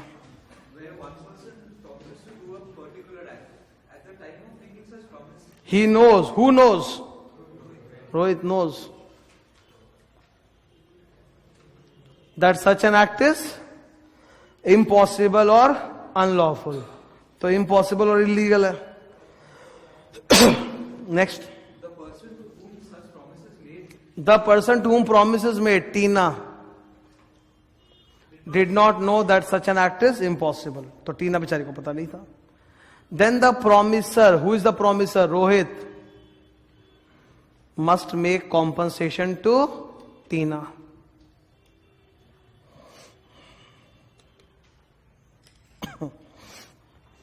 एक को पता था पॉसिबल, दूसरे को पता था इम्पॉसिबल, तो है तो वो वॉइड एब इनिशियो, वॉइड एग्रीमेंट। पर जिसको पता था पहले से इम्पॉसिबल है, वो कंपेंसेशन देगा दूसरे वाले पार्टी को। ठीक है, खत्म। यूनिट 1 खत्म। अभी देखो नया क्या दिख रहा है, यूनिट 2।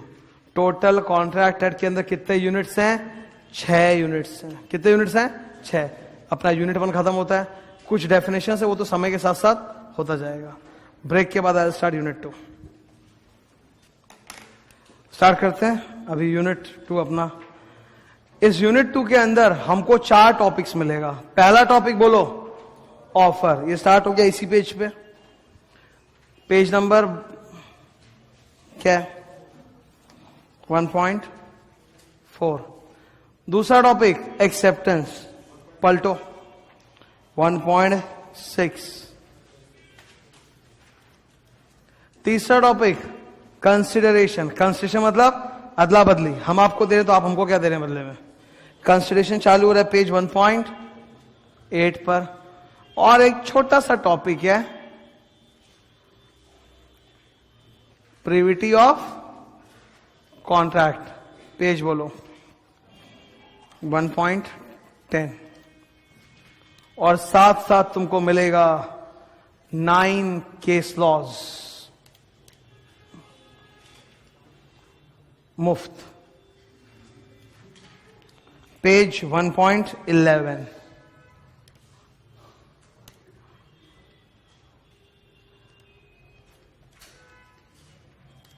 सही है?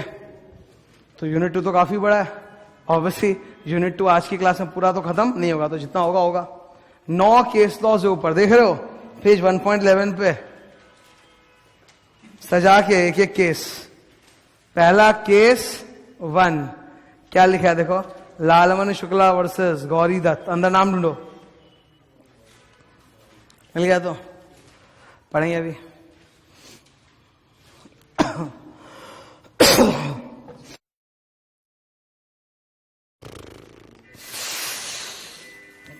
फ्लो एसी एक चलने दे भाई,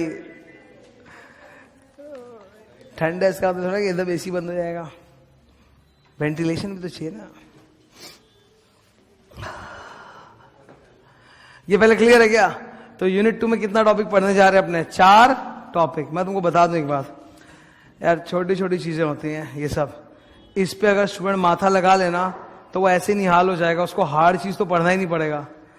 ये 3 चैप्टर जो भी अपने पढ़ेंगे, contract, sale of goods act और पार्टनरशिप एक्ट, एकदम आसान। इस पे अगर अपने अच्छे से मेहनत कर लिए तो तुम समझ लो तुमको पास होने से कोई रोक ही नहीं सकता। इससे इतना क्वेश्चंस पूछा जाता है, लॉन्ग टाइप क्वेश्चन भी और ये ऑब्जेक्टिव टाइप भी, इतना पूछा जाता है कि तुम आराम से निकाल दोगे बिना रिवीजन, बिना रिवीजन। मेरा फोकस क्या होता है पढ़ाते हैं वो मैं बता देता हूं, ठीक है? अभी हम लोग के बीच में काफी इंटरेक्शन होगा, तुमको मालूम चल गया मैं पढ़ाने का तरीका क्या नहीं है। मेरा सीधा बात ये होता है, मैं हमेशा अपनी क्लास में बोलता हूं, लॉ के ये जो 3 चैप्टर्स देख रहे हो उसमें 50% महा इंटरेस्टिंग है। मतलब देख रहे थे अभी क्या छिछोरा एग्जाम्पल चल रहा था, 50% महा इंटरेस्टिंग है और 50% बोरिंग भी है, जहां मेहनत लगता है। बोरिंग मतलब ये नहीं कि वो बोरिंग है, बोरिंग मतलब जिसमें मेहनत लगेगा, जो उसमें छिछोरापन नहीं रहेगा। तो क्या हम केवल 50% इंटरेस्टिंग पढ़ के जाएंगे एग्जाम में और दूसरा 50% छोड़ के जाएंगे? यही गलती करता है स्टूडेंट। जहां तक उसको इंटरेस्टिंग लगता है वो एफर्ट देके कर लेता है, और जहां उसको लगता है अरे यार अब तो मेहनत हो रहा है, जैसे फॉर एग्जाम्पल अब टाइम आ गया है कि हम लोगों को ऑफर का डेफिनेशन याद करना चाहिए। ऑफर का डेफिनेशन याद करना पड़ेगा। When one person signifies to another his willingness to do or to abstain from doing something with a view to obtaining the assent of that other person, he is said to have made a proposal. ये मेहनत हो गया ना। तो ये मत करो कभी कि इंटरेस्टिंग पोर्शन आया तो वो तो पढ़ लिए और जो मेहनत आया वो छोड़ दिए, एग्जाम में नहीं संभाल पाओगे। फिर एग्जाम में तो यही आएगा ना, स्टार्ट करते what is the definition of offer, तो क्या लिख के आओगे? बोलेगा ऑफर हम समझते हैं पर हम डिफाइन नहीं कर सकते, तो मार्क्स थोड़ा देगा वो। तो गंदा पोर्शन भी जरूरी है और इंटरेस्टिंग पोर्शन भी जरूरी है, दोनों। अपना कवरेज 100% होना चाहिए, ये बात याद रखो।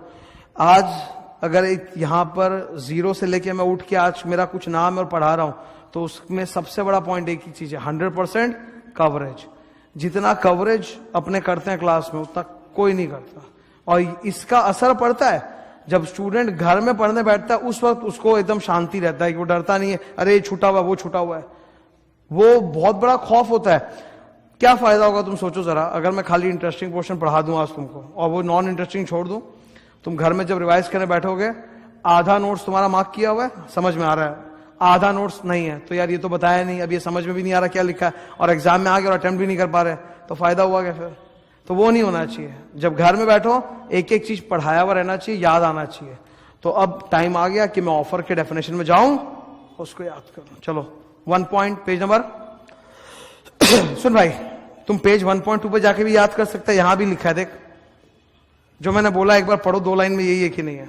मैं फिर से बोल देता हूं, व्हेन वन, यहां देखो ना, यहां नीचे डेफिनेशन देखो तो, when one person signifies to another his willingness to do और to abstain from doing something with a view to obtaining assent of that other person, he is said to have made a proposal or offer. Same लिखा ना यहाँ पे, तो अब तो definition याद करना पड़ेगा। अब तो आ गए ना ऑफर में, तो या तो यहां से कर या वहां से कर, मैं वहां से कराऊंगा, ठीक है? जा रहा है वहां पे हम लोग अभी।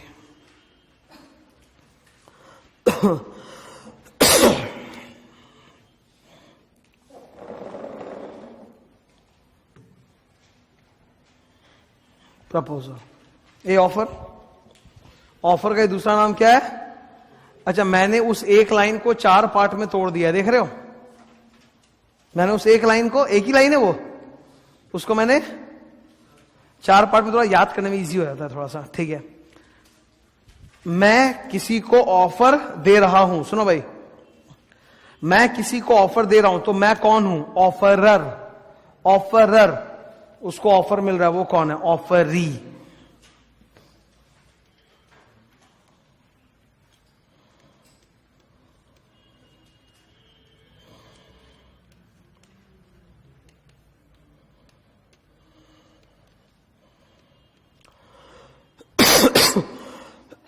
ड्रॉ करो।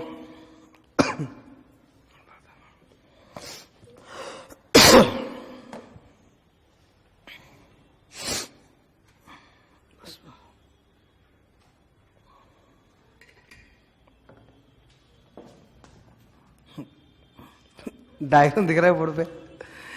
जो ऑफर देता है उसको क्या बोल रहे हैं अपने, ऑफरर, और जिसको ऑफर मिल रहा है उसको क्या बोलते हैं, ऑफरी। ठीक है। When one person signifies to another, offeror offeree को बोला। पहला लाइन क्या है, वन पर्सन मतलब ऑफरर है ना, वन पर्सन कौन है, offeror. Signifies to another person, another person कौन है, ऑफरी। एक ने दूसरे को बोला, क्या बोला इधर, his willingness to do something or to abstain from doing something. इसको बोलते हैं पॉजिटिव एक्ट, नेगेटिव एक्ट।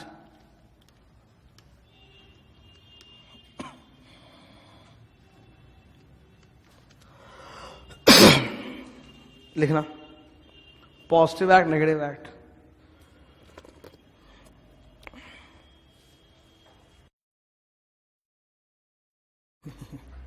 इधर पॉजिटिव एक्ट, नेगेटिव एक्ट। अब स्टूडेंट को ये तो बिलीव हो जाता है कि कुछ करने का तो ऑफर होता है, कुछ नहीं करने का कैसे ऑफर होता है। अरे नहीं करने का भी ऑफर होता है ना, बांस नहीं करने का ऑफर, ठीक है, ये भी होता है। To abstain from doing something मतलब, एक बार फॉर एग्जाम्पल, ये कोई सड़क छाप राइटर होगा, ठीक है, राइटर, सड़क छाप राइटर, और ये एक बड़ा राइटर, ओरिजिनल टाइप का राइटर, एकदम सच्ची में, इसने किताब लिखी, बहुत फेमस हुई और बिक रही है, और ये सड़क छाप राइटर ने वही किताब उठाई, छाप के बेचना चालू, नाम चेंज करके। गलत बात है। तो इसने जाके उसको बोला कि देखो तुमने गलत काम किया, मेरी किताब छाप के बेच रहे हो, तो तुम बंद कर दो, और जितना भी किताब तुम्हारे पास तुमने अभी मेरे नाम से बेचा, उससे जो भी कमाया है वो पैसा मेरे को दे दो, तो मैं तुम्हारे खिलाफ लीगल एक्शन नहीं लूंगा। समझ रहे हो। ऑफरर ने जाके ऑफरी को बोला, I will not take legal action against you for trademark, for copyright infringement.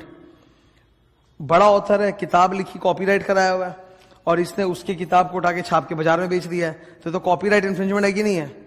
Copyright infringement का मतलब होता है दूसरे का कॉपीराइट मटेरियल छाप के आप बेच रहे हो। ये गलत बात है कि नहीं है। तुमने देखा है कई बार यूट्यूब वीडियोस में कोई गाना बज रहा होता है तो उसको म्यूट कर दिया जाता है, कभी देखे होगे।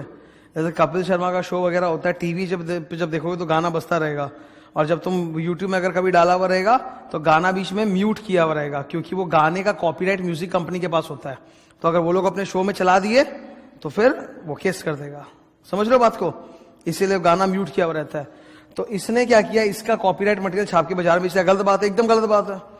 तो इसने पहले इसको बोला कि देखो, I will not take legal action against you, अगर तुम मेरे को इतना रुपया दे दो तो यहां पर कुछ नहीं करने का ऑफर हो रहा है ना, कि I will not take legal action against you. ठीक है। एक होता है टू डू समथिंग और एक होता है to abstain from doing something, कि मैं लीगल केस नहीं करूंगा अगर तुम ये पैसा दे दो तो ये भी ऑफर होता है। तो offer can be for a positive act, offer can be for a negative act. ये क्लियर है। टू विलिंगनेस टू डू और to abstain from doing something. ठीक है। अच्छा, ऑफर क्यों दिया जा रहा है? ताकि आप एक्सेप्ट करो। Offer is always given with a intention of obtaining your acceptance, कि आप अपना असेंट दो। क्या दो? असेंट। देख भाई, दो शब्द बोल रहे हैं, असेंट डिसेंट। एक बार मैं रफ वर्क कर रहा हूं, सबको सुनो। दो शब्द बोल रहा हूं मैं। क्या बोल रहा हूं? असेंट, और दूसरा क्या बोल रहा हूं? डिसेंट। असेंट का मतलब होता है अप्रूवल। डिसेंट का मतलब क्या होगा? गेस कर लो।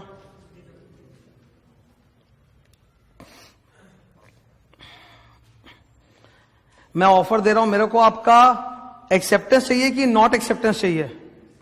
आई want your acceptance. I want your assent or dissent? I want your assent with a view to obtaining the assent of the other person. देखो, with a view to obtaining the assent of that other person. Other person मतलब कौन? Offeree. Then he is said to have make a proposal. ठीक है। अभी clear है ना definition? तो चलो, तो उसको थोड़ा सा तोता मारते हैं, तो याद करो अच्छे से। तो what is proposal? When one person, ऊपर देख के एकदम याद करो अच्छे से, when one person signifies to another person क्या? his willingness to do or to abstain from doing something with a view to obtaining the assent of that other person to such act or abstinence, he is said to have made a proposal. ये clear एकदम याद रहेगा. इसको ना बोल बोल के रियाज करना पड़ता है, ऐसे एक झटके में याद नहीं होता. मैं बता देता हूं, जब मैं भी पढ़ाने के लिए खड़ा होता हूं तो मेरे को मालूम होता है कि मेरे को ये सुनाना पड़ेगा बोल के, तो मुझे भी रिवाइज करना पड़ता है बार बार. अब मेरा प्रैक्टिस तुमसे बहुत ज्यादा है, वो बात और है, उस वजह से मेरे को मेहनत कम लगती है. जैसे आज अगर मैं पढ़ाने आऊं क्लास देने के पहले मेरे को 15 मिनट पढ़ना पड़ेगा, पर मेरे को पढ़ना पड़ता है. ऐसा नहीं है, कोई भी इंसान का मेमोरी इतना भयंकर नहीं है कि उसको दोबारा कभी पढ़ना ही नहीं पड़े. मेरे को 7 इयर्स हो गया पढ़ाते हुए भी, पर मेरे को अभी भी मैं अगर क्लास दे रहा हूं तो मेरे को उसके पहले एक बार पढ़ के आना पड़ता है क्लास में, नहीं तो मैं सजा के नहीं बोल पाऊंगा. बिकॉज पढ़ाते तो क्या होता है, चीजों को बहुत सजा के बोलना पड़ता है, तब जाके तो स्टूडेंट समझेगा ना. ऐसे हड़बड़ हड़बड़ बोलेंगे थोड़ा समझ में आएगा. तो मेरे को पढ़ना पड़ता है, but my time will be less than your time. मुझे अगर मान लो तुमको कोई चीज पढ़ने में अगर 1 घंटा लग गया तो मेरे को पढ़ने में 15 मिनट लगेगा, बिकॉज काफी कुछ आता है, खाली उसको फिनिशिंग टच देना होता है, पर पढ़ना तो पड़ेगा. Nobody is like above hard work. Hard work सबके लिए, मेरे लिए भी है, तुम्हारे लिए भी है. तुम बोलोगे कि सर ये तो हम पढ़ के भूल गए, तो हाँ, तो मैं भी तो पढ़ के भूल जाता हूं, तो मेरे को भी तो ब्रशअप करना ही पड़ता है. मेरा परफेक्शन खत्म हो जाएगा. मतलब फॉर एग्जाम्पल, अगर मैं ब्रशअप करके नहीं आऊं तो मैं जितना बोर्ड पे लिखा है उसका 75% बोल दूंगा, 25% में मैं अटक जाऊंगा, और मैं ब्रशअप मारूंगा तो मेरा 100%. तो भूलना सबको है, मैं भी भूलता हूं, तुम भी भूलते हो, तो डरना नहीं है कि हम भूल जाएंगे. अरे अगर यही डरते रहेंगे कि भूल जाएंगे तो पढ़ेंगे नहीं क्या? सबके एग्जाम के पहले पढ़ के जाएंगे क्या? तुम 100% नहीं भूल सकते, समझा? अब जैसे तुम अभी इसको मेहनत करके याद कर लिए, 4 दिन बाद तुमसे पूछेंगे, तुम 50% बोल पाओगे, 50% भूल चुके, पर 50% तो याद रहेगा ना. वैसे ही बार बार पढ़ने से वो बिल्टअप होता है, ठीक है, तब जाके वो एक लेवल पे आता है.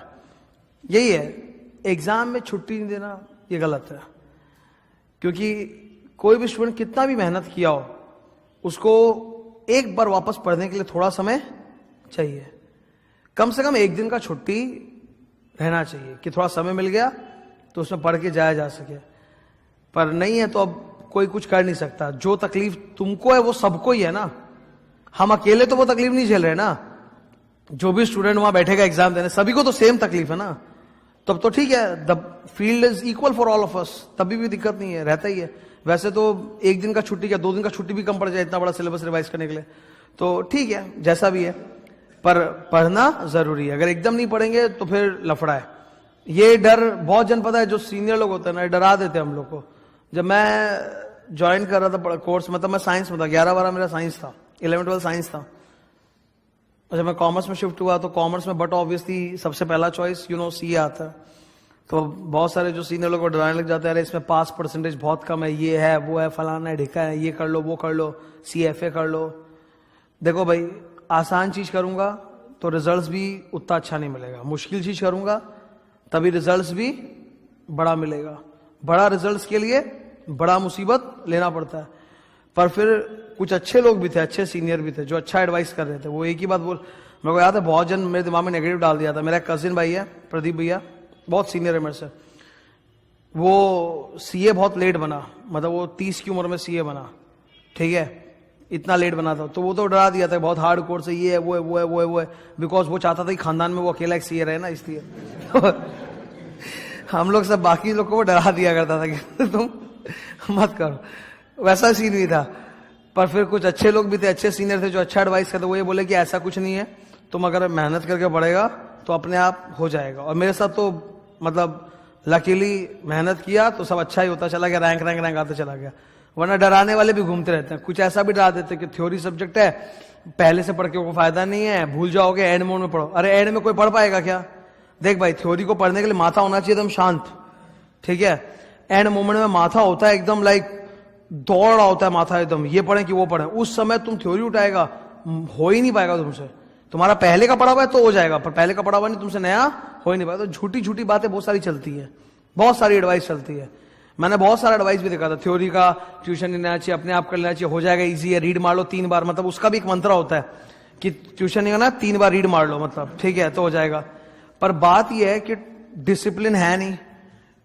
ट्यूशन लेने से क्या होता है, डिसिप्लिन में हो जाता है। ट्यूशन, अगर ट्यूशन नहीं है तो डिसिप्लिन है नहीं, तो 3 बार रीड कब मारेंगे। दूसरा बात है, अगर ट्यूशन लिया हुआ तो इजीली सब चीज समझाया हुआ रहता है, नोट्स बनाया हुआ रहता है, एक झटके में हो जाता है पिकअप में, तो 3 बार रीड की एक्चुअली जरूरत पड़ती नहीं है।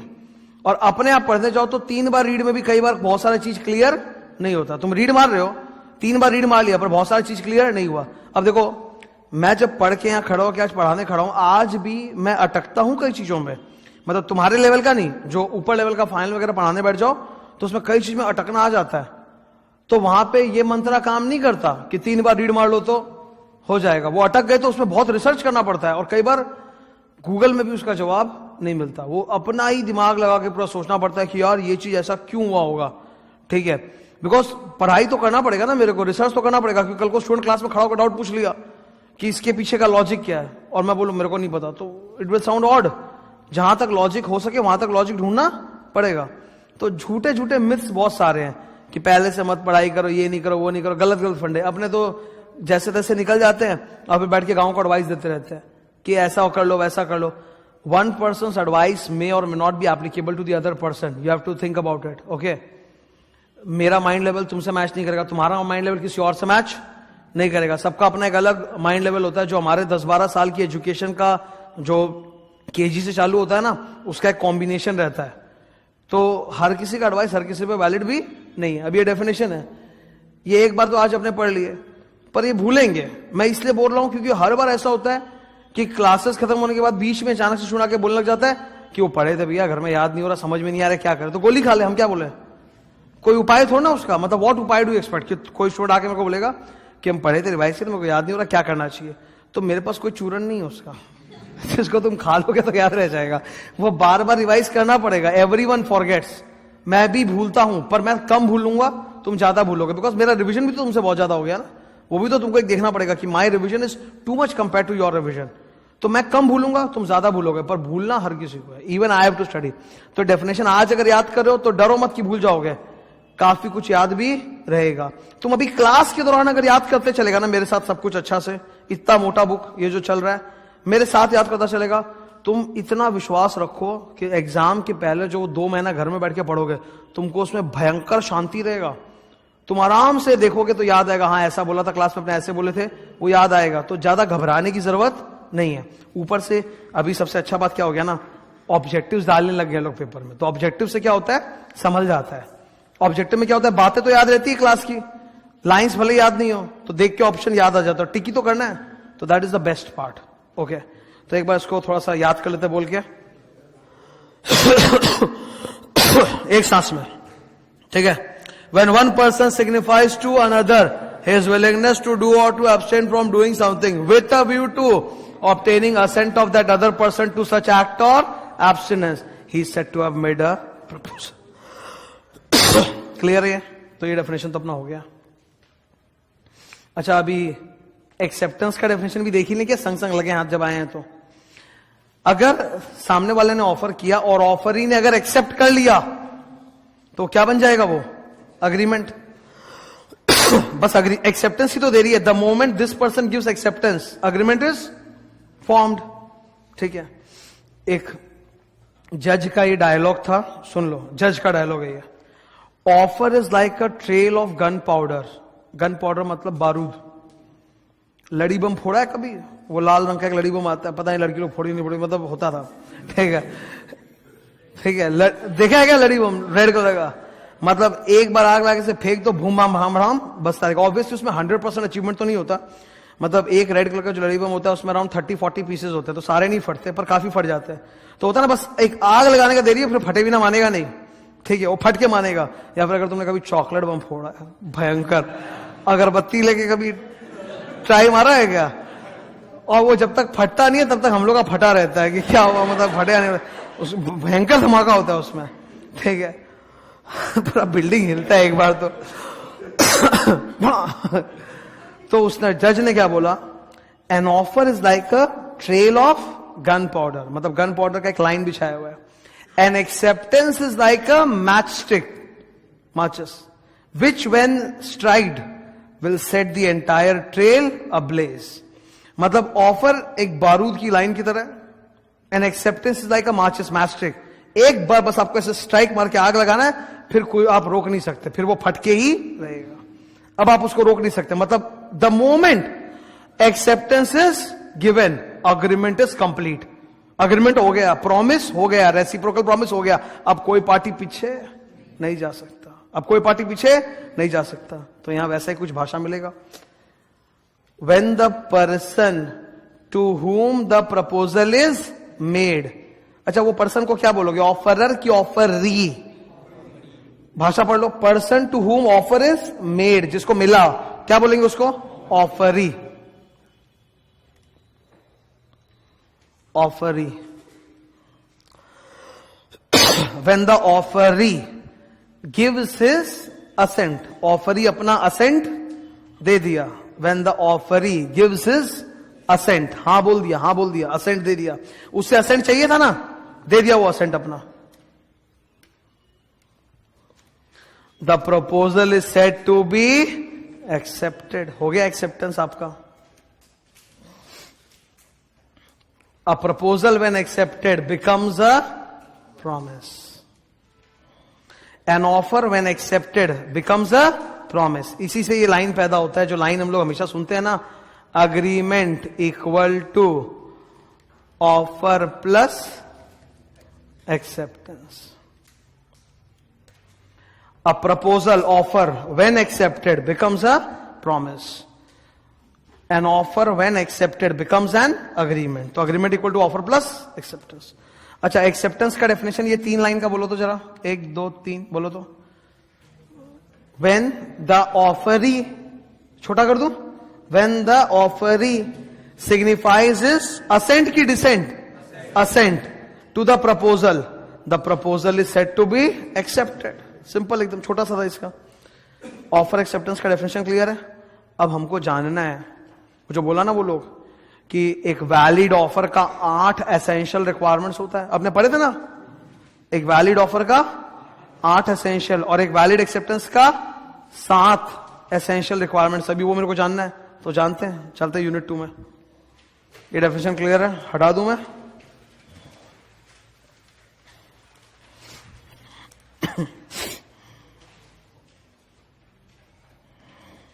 ये आ गया ऑफर पे हम लोग वापस से। ये डेफिनेशन डन ऑन पेज 1.2।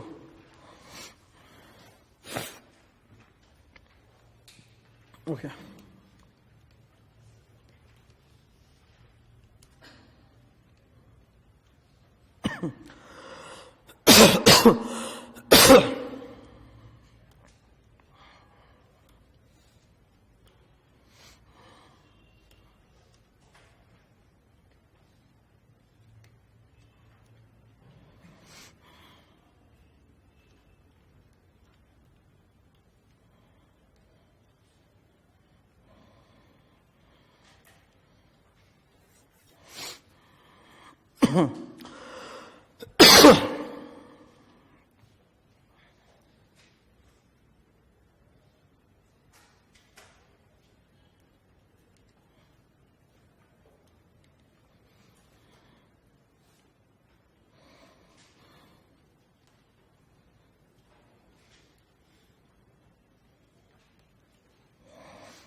मैंने 3 डायग्राम बनाया है।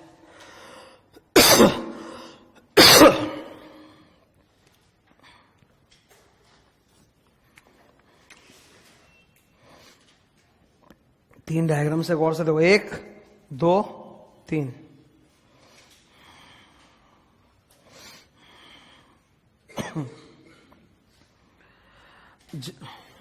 बन गया? ये बात सुनो प्लीज, मैं 2 मिनट रुको ना, 2 मिनट रुको, इधर देख लो बोर्ड पे। जब एक व्यक्ति किसी एक व्यक्ति को ऑफर दे रहा है तो इसको बोलते हैं स्पेसिफिक ऑफर। क्या बोलते हैं? Specific offer. फिर एक बार रुक जाओ, 2 मिनट, कॉपी बांध देना। एक बार एक रुको पहले। जब एक पर्सन एक ग्रुप ऑफ पर्संस को ऑफर देता है, जैसे इसने 3 लोगों को बोला ग्रुप ऑफ पर्संस, तो भी it is called specific offer. मतलब जब आप एक पर्सन को दो तो भी स्पेसिफिक ऑफर, जब आप ग्रुप ऑफ पर्संस को दो तो भी स्पेसिफिक ऑफर। लेकिन आप जब जनता को देते हो, एट लार्ज पब्लिक, सबको, पब्लिक मतलब सबको ही, then it is called general offer.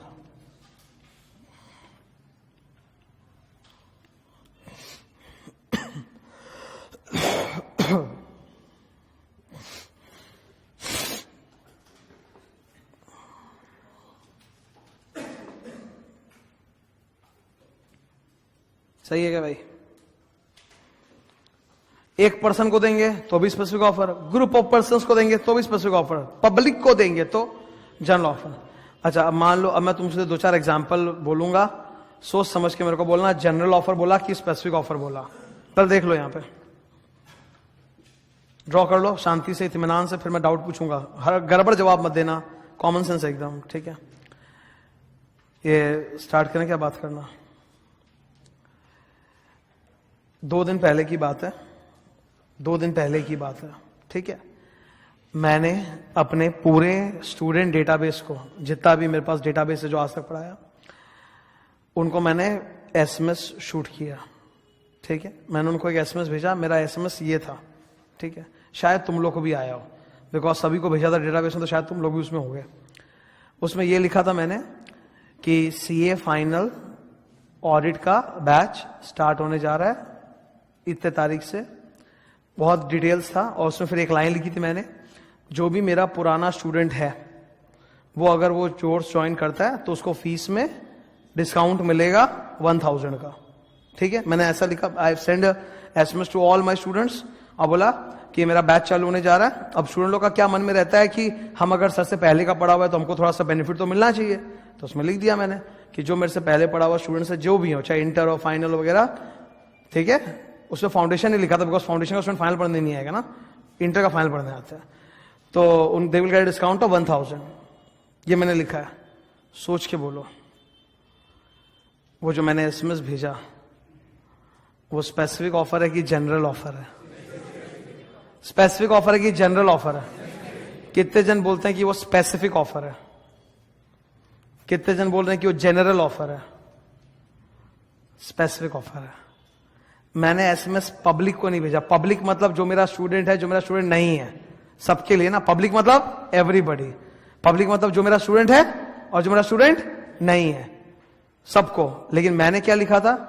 जो मेरे इंटर या फाइनल के स्टूडेंट हैं, तो वो एक ग्रुप ऑफ पर्संस हो गया ना, समझ गए? तो वो it was a specific offer. अब जो मेरा स्टूडेंट कल को नहीं है वो आ गया, तो उसके लिए तो वो डिस्काउंट एप्लीकेबल नहीं है ना। ऐसा हो सकता है कि नहीं हो सकता कि कोई स्टूडेंट है सीधा मेरे से सीए फाइनल ऑडिट ही पढ़ने को आया है? ऐसा बहुत सारा स्टूडेंट है जो मेरे से सीधा सीए फाइनल ऑडिट पढ़ने को ही आता है, तो फिर वो क्या है? तो उसको तो मिलेगा नहीं। तो ये कौन सा ऑफर था? स्पेसिफिक। अरे मेरे पढ़े हुए students is a group of person, group का साइज से फर्क, तो मेरा ग्रुप में सर 20,000 था, तो उससे फर्क नहीं पड़ता, ग्रुप ग्रुप है ना, करोड़ तो नहीं है ना, 2 करोड़ तो नहीं है, 150 करोड़ तो नहीं है ना, ग्रुप है। अच्छा, नेक्स्ट एग्जाम्पल दे रहा हूं, तो it was what? Specific offer. Okay, यहां पे नाउ नेक्स्ट एग्जाम्पल दे रहा हूं, सुनो ध्यान से। मैं क्या करता हूं, सिटी के अंदर, कैलकाटा सिटी के अंदर होर्डिंग्स लगवा देता हूं। अभी कैलकाटा सिटी में होर्डिंग्स लगा था, तुम लोग देखे थे, फाउंडेशन का होर्डिंग्स लगा था। तो मान लो मैं होर्डिंग्स लगवा देता हूं, और होर्डिंग पे मैं लिख देता हूं, ठीक है, कि जो भी स्टूडेंट फाउंडेशन का मुझसे पढ़ने आएगा, सपोज मैं लिखवा देता हूं, लिखवाया नहीं ऐसा, जो भी स्टूडेंट फाउंडेशन का मुझसे पढ़ने आएगा, वो अगर कहीं और फाउंडेशन पढ़ा हुआ है पहले, मतलब रिपीटर स्टूडेंट नहीं होते क्या, कि जो फाउंडेशन का एग्जाम दे दिए, नहीं हो पाया, वापस से करना चाहते हैं दूसरे जगह ट्यूशन, तो मैं लिख देता हूं जो भी स्टूडेंट फाउंडेशन का ट्यूशन पहले कहीं और ले चुका है, जो रिपीट करना चाहता है, वो अगर मेरे पास आएगा तो उसको 50% डिस्काउंट मिलेगा। मैं ऐसा होर्डिंग में ही लिख देता हूं और कैलकाटा में लगा देता हूं। ये क्या है भाई? ये क्या है? कितने जन को लग रहा है स्पेसिफिक ऑफर है?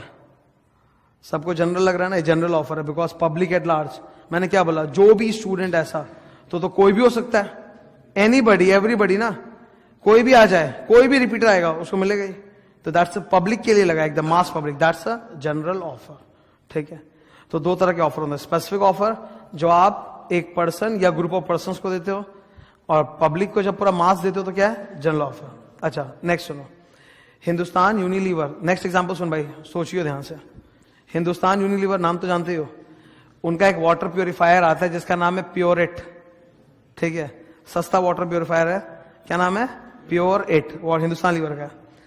उन्होंने टीवी में ऐड देना चालू किया, हमारे प्योरेट वाटर फायर में कीटाणु मैग्नेटिक शक्ति है, ठीक है, कीटाणु मैग्नेटिक, कीटाणु ऐसे बोलते हैं लोग, कीटाणु मैग्नेटिक शक्ति है, मतलब अंदर कोई मैग्नेट लगा सारा कीटाणु को खींच लेता है, बिकॉज सारे कीटाणु जो होते हैं ना वो आयरन पार्टिकल्स के बने होते होंगे, तो मैग्नेट की तरह खींच लेता है। ऐसा वो होता है ना आम जनता को समझाने के लिए कि वाटर प्यूरिफायर चुंबक के जैसे होता है जो कीटाणु को खींच लेता है ऐसा कोई चुंबक जानते हो, पर ठीक है, वो ऐड दिया। अब उन्होंने बोला कि अगर हमारा वाटर प्यूरिफायर, ऐसे कुछ बोला था कि सबसे सेफेस्ट पानी है ये वो है, अगर कोई भी ये साबित कर दे कि इससे भी सेफ पानी पॉसिबल है तो हम लोग 1 करोड़ रुपया देंगे, ऐसा कुछ था, ठीक है। ऐसा ऐड में दे दिया, या फेयर एंड लवली वाले ऐड में दे दिए कि हमारा फेयर एंड लवली आगे गोरे नहीं हुए हैं, ठीक है, गोरा नहीं हुआ तो इतना रुपया देंगे उतना रुपया देंगे, ऐसा। ये किस टाइप का ऑफर है?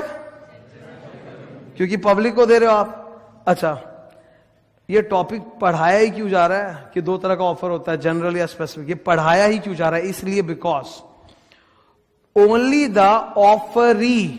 The offeree has the power to accept. I repeat, who has the power to accept an offer? Only the offeree. Offeree के अलावा कोई और एक्सेप्ट कर सकता है क्या? अरे अगर किसी को ऑफर मिला ही नहीं तो वो एक्सेप्ट कर सकता है क्या? वो जज बोला था ना, offer is like a trail of gun powder, acceptance is like mastic which when struck will set the entire trail ablaze। तो ये माचिस बजाने का पावर किसके पास है? ऑफरी। तो अगर वो स्पेसिफिक ऑफर है तब तो स्पेसिफिक पर्सन ही है, खाली यही लोग एक्सेप्ट कर सकते हैं, कोई और एक्सेप्ट। लेकिन अगर जनरल ऑफर है तो कोई भी एक्सेप्ट कर सकता है, तब वो कोई भी एक्सेप्ट कर सकता है, ठीक है। I repeat, only the offeree has the power to accept, उसके अलावा कोई और एक्सेप्ट नहीं कर सकता। दूसरी बात, in case of specific offer, जिनको ऑफर मिला केवल वो एक्सेप्ट कर सकते और कोई नहीं कर सकता। दूसरा, जनरल ऑफर में पब्लिक को है तो anybody can accept the offer. अब इसके ऊपर एक बहुत फेमस केस लॉ है, Carlill versus Carbolic smoke ball company का केस है। केस क्या, सुनो, ध्यान सुनो। तो वो मालूम है जो लोग अस्थमा के पेशेंट्स होते हैं वो इनहेलर, फिल्मों में तो देखा ही होगा, इनहेलर का एक मशीन आता है ना, ऐसे लगा के फिश दिखाते हैं फिल्मों में। तो जो अस्थमा के पेशेंट्स होते हैं वो इनहेलर मशीन लेते हैं, इनहेलर जब दबाते हैं तो मेडिसिन रिलीज होता है, अंदर जाता होगा, कुछ होता होगा, अच्छा, ठीक है। तभी सुनो, ध्यान सुनो। तो एक कंपनी थी, उन्होंने ऐसा ही कोई मेडिसिन निकाला, ठीक है, जो सीधा सांस में खींचना पड़ता होगा, स्मोक बॉल, धुएं का छल्ला नहीं, ठीक है, वो नाम है smoke ball, it's not a smoke ball, it's a medicine. तो कंपनी ने एक मेडिसिन निकाला कि मतलब वही कि आप वो प्रेस करके अगर सांस में ले लोगे और आप कंज्यूम करोगे तो आपको फ्लू नहीं होगा। फ्लू समझते हो ना, बीमारी होता है, इन्फ्लुएंजा, ठीक है, तो आपको बीमारी नहीं होगा। तो एक लेडी थी, अब लेडी जो है वो भी तो पब्लिक का हिस्सा मानी जाएगी ना, ठीक है, तो उसने वो दवाई खरीदा, उसके पास सारा सबूत था, सारा प्रूफ था कि दवाई खरीदी है, कंज्यूम भी की है, प्रूफ भी है, रिपोर्ट में भी आया कि दवाई ली है, फिर भी हो गया उसको इन्फ्लुएंजा। और कंपनी ने पेपर में ऐड दे रखा था कि जो भी हमारी दवाई लेगा उसको लेने के बावजूद भी अगर फ्लू हो गया तो हम लोग उसको इतना रुपया देंगे। तो इस लेडी ने तो साबित कर दिया, तो वो गई कंपनी से पैसा मांगने की, देखो आप लोग का दवाई भी ले फिर भी बीमार पड़ गए तो पैसा लाओ। तो कंपनी पलट के पता है क्या बोलती है? कंपनी क्या बकवास बोलती है, कंपनी बोलती है क्या हमने आपको कभी भी बुला के ऑफर दिया था? नहीं, तो आप एक्सेप्ट नहीं कर सकते। तो ये तो गलत बात है, क्योंकि आपने तो भाई जनता को ऑफर दिया ना, और जनता में सबको ही ऑफर ही हो गया, तो एनीबडी कैन एक्सेप्ट। तो कोर्ट बोला क्योंकि ये जनरल ऑफर था, शी इज पब्लिक ऑल्सो, तो अगर ये एक्सेप्ट कर रही है तो ये बिल्कुल वैलिड एग्रीमेंट है, हर जाना देना पड़ेगा। That was the case, compensation was payable. नीचे जाए देख के आते हैं उस केस को।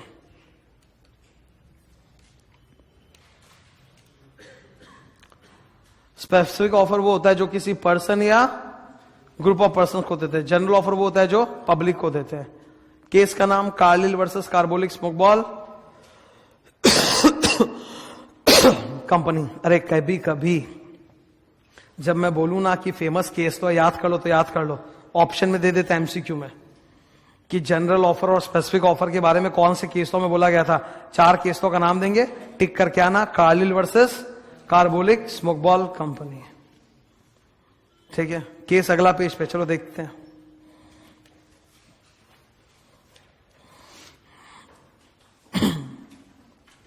ये रहा इन कार्बोलिक स्मोक बॉल कंपनी सुपरा, सुपरा का मतलब होता है ऊपर देखो, ऊपर का मतलब अगले पेज में होता है, जो पिछला पेज गया ना उसको देखो, ठीक है। सुपरा, सुपरा लॉ में यूज होने वाला वर्ड है। सुपरा का मतलब होता है ऊपर लिखा हुआ, अबव मेंशन्ड, ठीक है, तो घबराने का कुछ नहीं है। The patent medicine company, company ने एडवर्टाइजमेंट किया, it would give a reward of 100 pound to anyone who contracted influenza, जिसको फ्लू हो जाएगा, after using the smoke balls of the company for a certain period according to the printed directions. तो company तो एकदम दबा के paper में add दे रही थी, 100 पाउंड देंगे, 100 पाउंड देंगे। लो हो गया इस औरत को। Mrs Carlill purchased the advertised smoke balls and contracted influenza in spite of using the smoke ball according to printed instructions. She claimed the reward of 100 pound. Company बोलता है हम तो देंगे नहीं क्योंकि आपको कभी हमने ऑफर किया नहीं था। That the offer was not made to her. अरे what her? It was a general offer. It was made to everybody. And that in any case she had not communicated her acceptance. She filed a suit और case जीत गई। The offer by complying the terms of the offer. तो Mrs Carlill जीत गए। यार ये सब जो case होते हैं ना, ये सब गोरों में ही होते हैं, मैं सच्ची बता रहा हूं, ठीक है। अपने यहाँ ये सब लीगल केस जल्दी से होता नहीं है, समझ में आया। अमेरिका में होता है सबसे ज्यादा भयंकर भयंकर भद्दा भद्दा केस, और लोग मिलियंस ऑफ डॉलर्स एक बार में जीत भी जाते हैं। तुमको मैं बताता हूं, तुमने कभी भी तुम जाना सीसीडी के अंदर, बरिस्ता के अंदर, स्टारबक्स के अंदर कॉफी का कप खरीदोगे ना, मैकडोनल्ड्स में भी कॉफी मिलता है, कॉफी का जो कागज का कप नहीं होता क्या, वो बना हुआ, उस पर लिखा हुआ रहता है the contents of the cup are very hot, लिखा रहता है। ये तो कॉमन सेंस की बात है, कॉफी लूंगा तो गर्म ही तो देगा, पानी थोड़ा ना वो, तो बोलने की बात नहीं है, फिर भी लिखा हुआ है। पता है क्यों लिखा हुआ है? अमेरिका में केस हो गया था, अमेरिका में केस हो गया था। कोई कॉफी खरीदा होगा गरम गरम बलता बलता कॉफी, तो कॉफी तो गर्म ही होगा ना यार, हॉट कॉफी, और गिर गया होगा पैर पे, पैर जल गया, तो केस कर दिया कि इस पे लिखा क्यों नहीं कि बहुत गर्म है, और केस जीत भी गया, केस जीत भी गया कि लिखा नहीं था गर्म में, पैर जल गया। तो फिर सारी कंपनियां लिखना चालू कर दी, भाई कब संभाल के पकड़ो, बहुत गर्म। बताओ लिखने की बात है क्या? अब तुम ब्लेड खरीदो, ब्लेड पे लिखना पड़ेगा हैंडल विथ केयर, दिख नहीं रहा ब्लेड है, अंधे, दाढ़ी कट गया, केस, ब्लेड पे लिखा नहीं था कि गाल भी कट सकता है, जीत गया केस। तो ऐसे केसेस तो भाई अमेरिका में होते हैं, अपने इंडिया में नहीं होते समान समान केस। बहुत सारी कंपनी है, वो लोग अब सावधान हो गई है, अब वो लोग ये सब केस, ये सब टाइप का क्लेम करती नहीं है, अंडरस्टैंड, बहुत सोच समझ के करती है। कहीं भी तुम देखते हो कुछ भी ऑफर लगाते पहले एस्ट्रिक मार के लिखते टर्म्स एंड कंडीशन अप्लाई, क्योंकि मालूम है फिर पलट के कोई केस कर देगा। एसेंशियल रिक्वायरमेंट्स ऑफ, अब आ गया फाइनली, वैलिड ऑफर के कितने रिक्वायरमेंट्स हैं? 8 एसेंशियल रिक्वायरमेंट्स। दिख रहा है 8 लिखा हुआ, सारा इंपॉर्टेंट वर्ड्स अंडरलाइन किया हुआ है, खाली गौर से सुनना है। What are the 8 essential requirements of valid offer? Number 1, offer दिया जाना चाहिए with the view to obtain, महा इंपॉर्टेंट, स्टार। जैसे सोचो, सपोज कोई बंदा अपनी गाड़ी बेचना चाहता है, ठीक है, किसी के पास गाड़ी पड़ी होगी, बेचना होगा, 4 साल पुरानी गाड़ी बेचना है, ठीक है, तो वो अपने मित्र को जाके बोला, यार मैं अपना गाड़ी बेचने का सोच रहा हूं, ये ऑफर है क्या? एक बंदा अपने फ्रेंड को जाके बोलता है, यार मैं अपनी गाड़ी बेचने का सोच रहा हूं, ये ऑफर है क्या? क्योंकि जिस तरह का भाषा है, he is not asking for your acceptance. Offer कैसा होता कि मैं अपना गाड़ी बेचना चाहता हूं, तुम मेरा गाड़ी 4 लाख रुपया में लेगा क्या? Question mark. तुम मेरी गाड़ी 4 लाख रुपए में लोगे क्या? Question mark. तो now I am seeking your acceptance, that's an offer. क्योंकि ऑफर का भाषा इतना जोरदार होना चाहिए कि बस एक्सेप्टेंस का चिंगारी चाहिए, तुरंत आग लग जाएगा। तो अगर आपका जो लैंग्वेज है, it is not asking for an acceptance, then that's not an offer, because offer के डेफिनेशन में था when one person signifies to another his willingness to do or to abstain from doing something with a view to obtaining assent of that other person.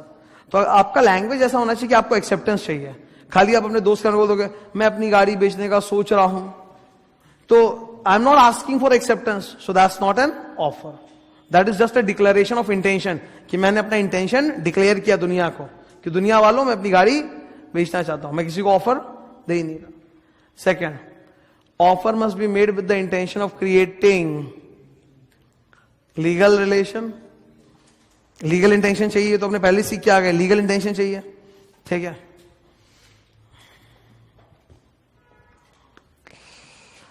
Third, अच्छा offer का जो terms and condition है clear होना चाहिए कि नहीं। सिर्फ इतना बोलोगे मैं अपनी गाड़ी बेचना चाहता हूं, तुम खरीदोगे क्या, ये नहीं चलेगा। यू हैव टू से द प्राइस। मैं अपनी गाड़ी 4 लाख रुपए में बेचना चाहता हूं, तुम खरीदोगे क्या। तो it has to be very clear, unambiguous. Ambiguous का मतलब होता है डबल मीनिंग, अनएम्बिगुअस का मतलब होता है सिंगल मीनिंग, मतलब एकदम क्लियर होना चाहिए। लैंग्वेज एकदम सर्टेन, सारा टर्म्स एंड कंडीशन बोला हुआ होना चाहिए। अच्छा, फिर एक चीज होता है इनविटेशन टू ऑफर। ये मैं डिटेल में डिस्कस करूंगा, आज नहीं, अगले दिन। अगले दिन मैं इसको डिटेल में डिस्कस करूंगा, नेक्स्ट डे, क्योंकि बहुत बड़ा टॉपिक है, ऐसे हल्के में नहीं बोलना चाहता मैं, बहुत बड़ा टॉपिक है। अच्छा, offer must be communicated to offer ही, अपने मन में थोड़ा ऑफर दे सकते हैं। Offer must be communicated to offer ही, आप अपने मन में किसी को ऑफर नहीं दे सकते। नेक्स्ट, अच्छा ऑफर में कभी भी इस तरह का भाषा नहीं होना चाहिए। जस्ट सुनो इधर, मैं अपने एक फ्रेंड को बोलूं, ठीक है, इस तरह का भाषा कि मैं अपनी गाड़ी बेचना चाहता हूं, तुमको 4 लाख में, तुम खरीदोगे क्या, फुल क्वेश्चन मार्क। और फिर मैंने बोला अगर 2 घंटे में तुम्हारा जवाब नहीं आया तो मैं हाँ समझ लूंगा। ये नहीं होना चाहिए। मतलब आप सामने वाले पे एक्सेप्टेंस का बोझा नहीं डाल सकते।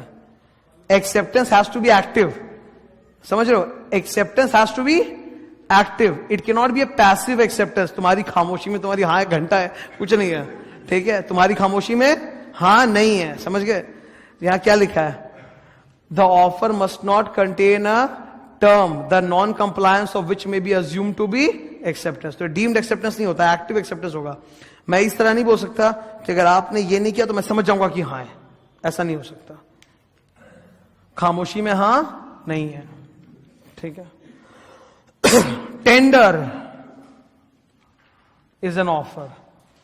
टेंडर क्या होता है, next tender invitation to offer के साथ ही पढ़ाऊंगा। टेंडर ये भी बहुत डिटेल में आएगा इनविटेशन के साथ ही। लास्ट, अच्छा अगर ऑफर के अंदर कोई स्पेशल टर्म्स एंड कंडीशन है तो बता देना चाहिए ना, छुपाना नहीं चाहिए ना, हिडन टर्म्स एंड कंडीशन।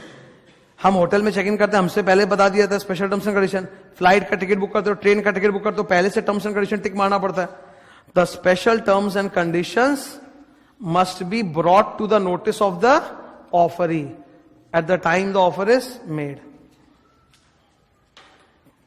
जो भी टर्म्स एंड कंडीशन है वो ऑफरी को बता देना है, हिडन नहीं रह सकता, सीक्रेट।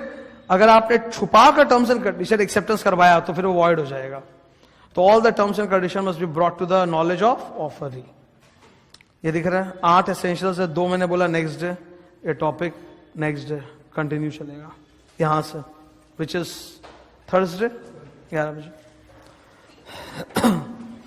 4 दिन बोला मैंने, ट्यूसडे, थर्सडे, फ्राइडे, सैटरडे। 11 बजे चलेगा, 2 बजे बैकअप, अगला दिन सुबह 8 बजे बैकअप, ठीक है। मिस नहीं होना चाहिए। फिर दोबारा मेरे को बोलोगे मेरा ये था वो था, आई कांट हेल्प यू।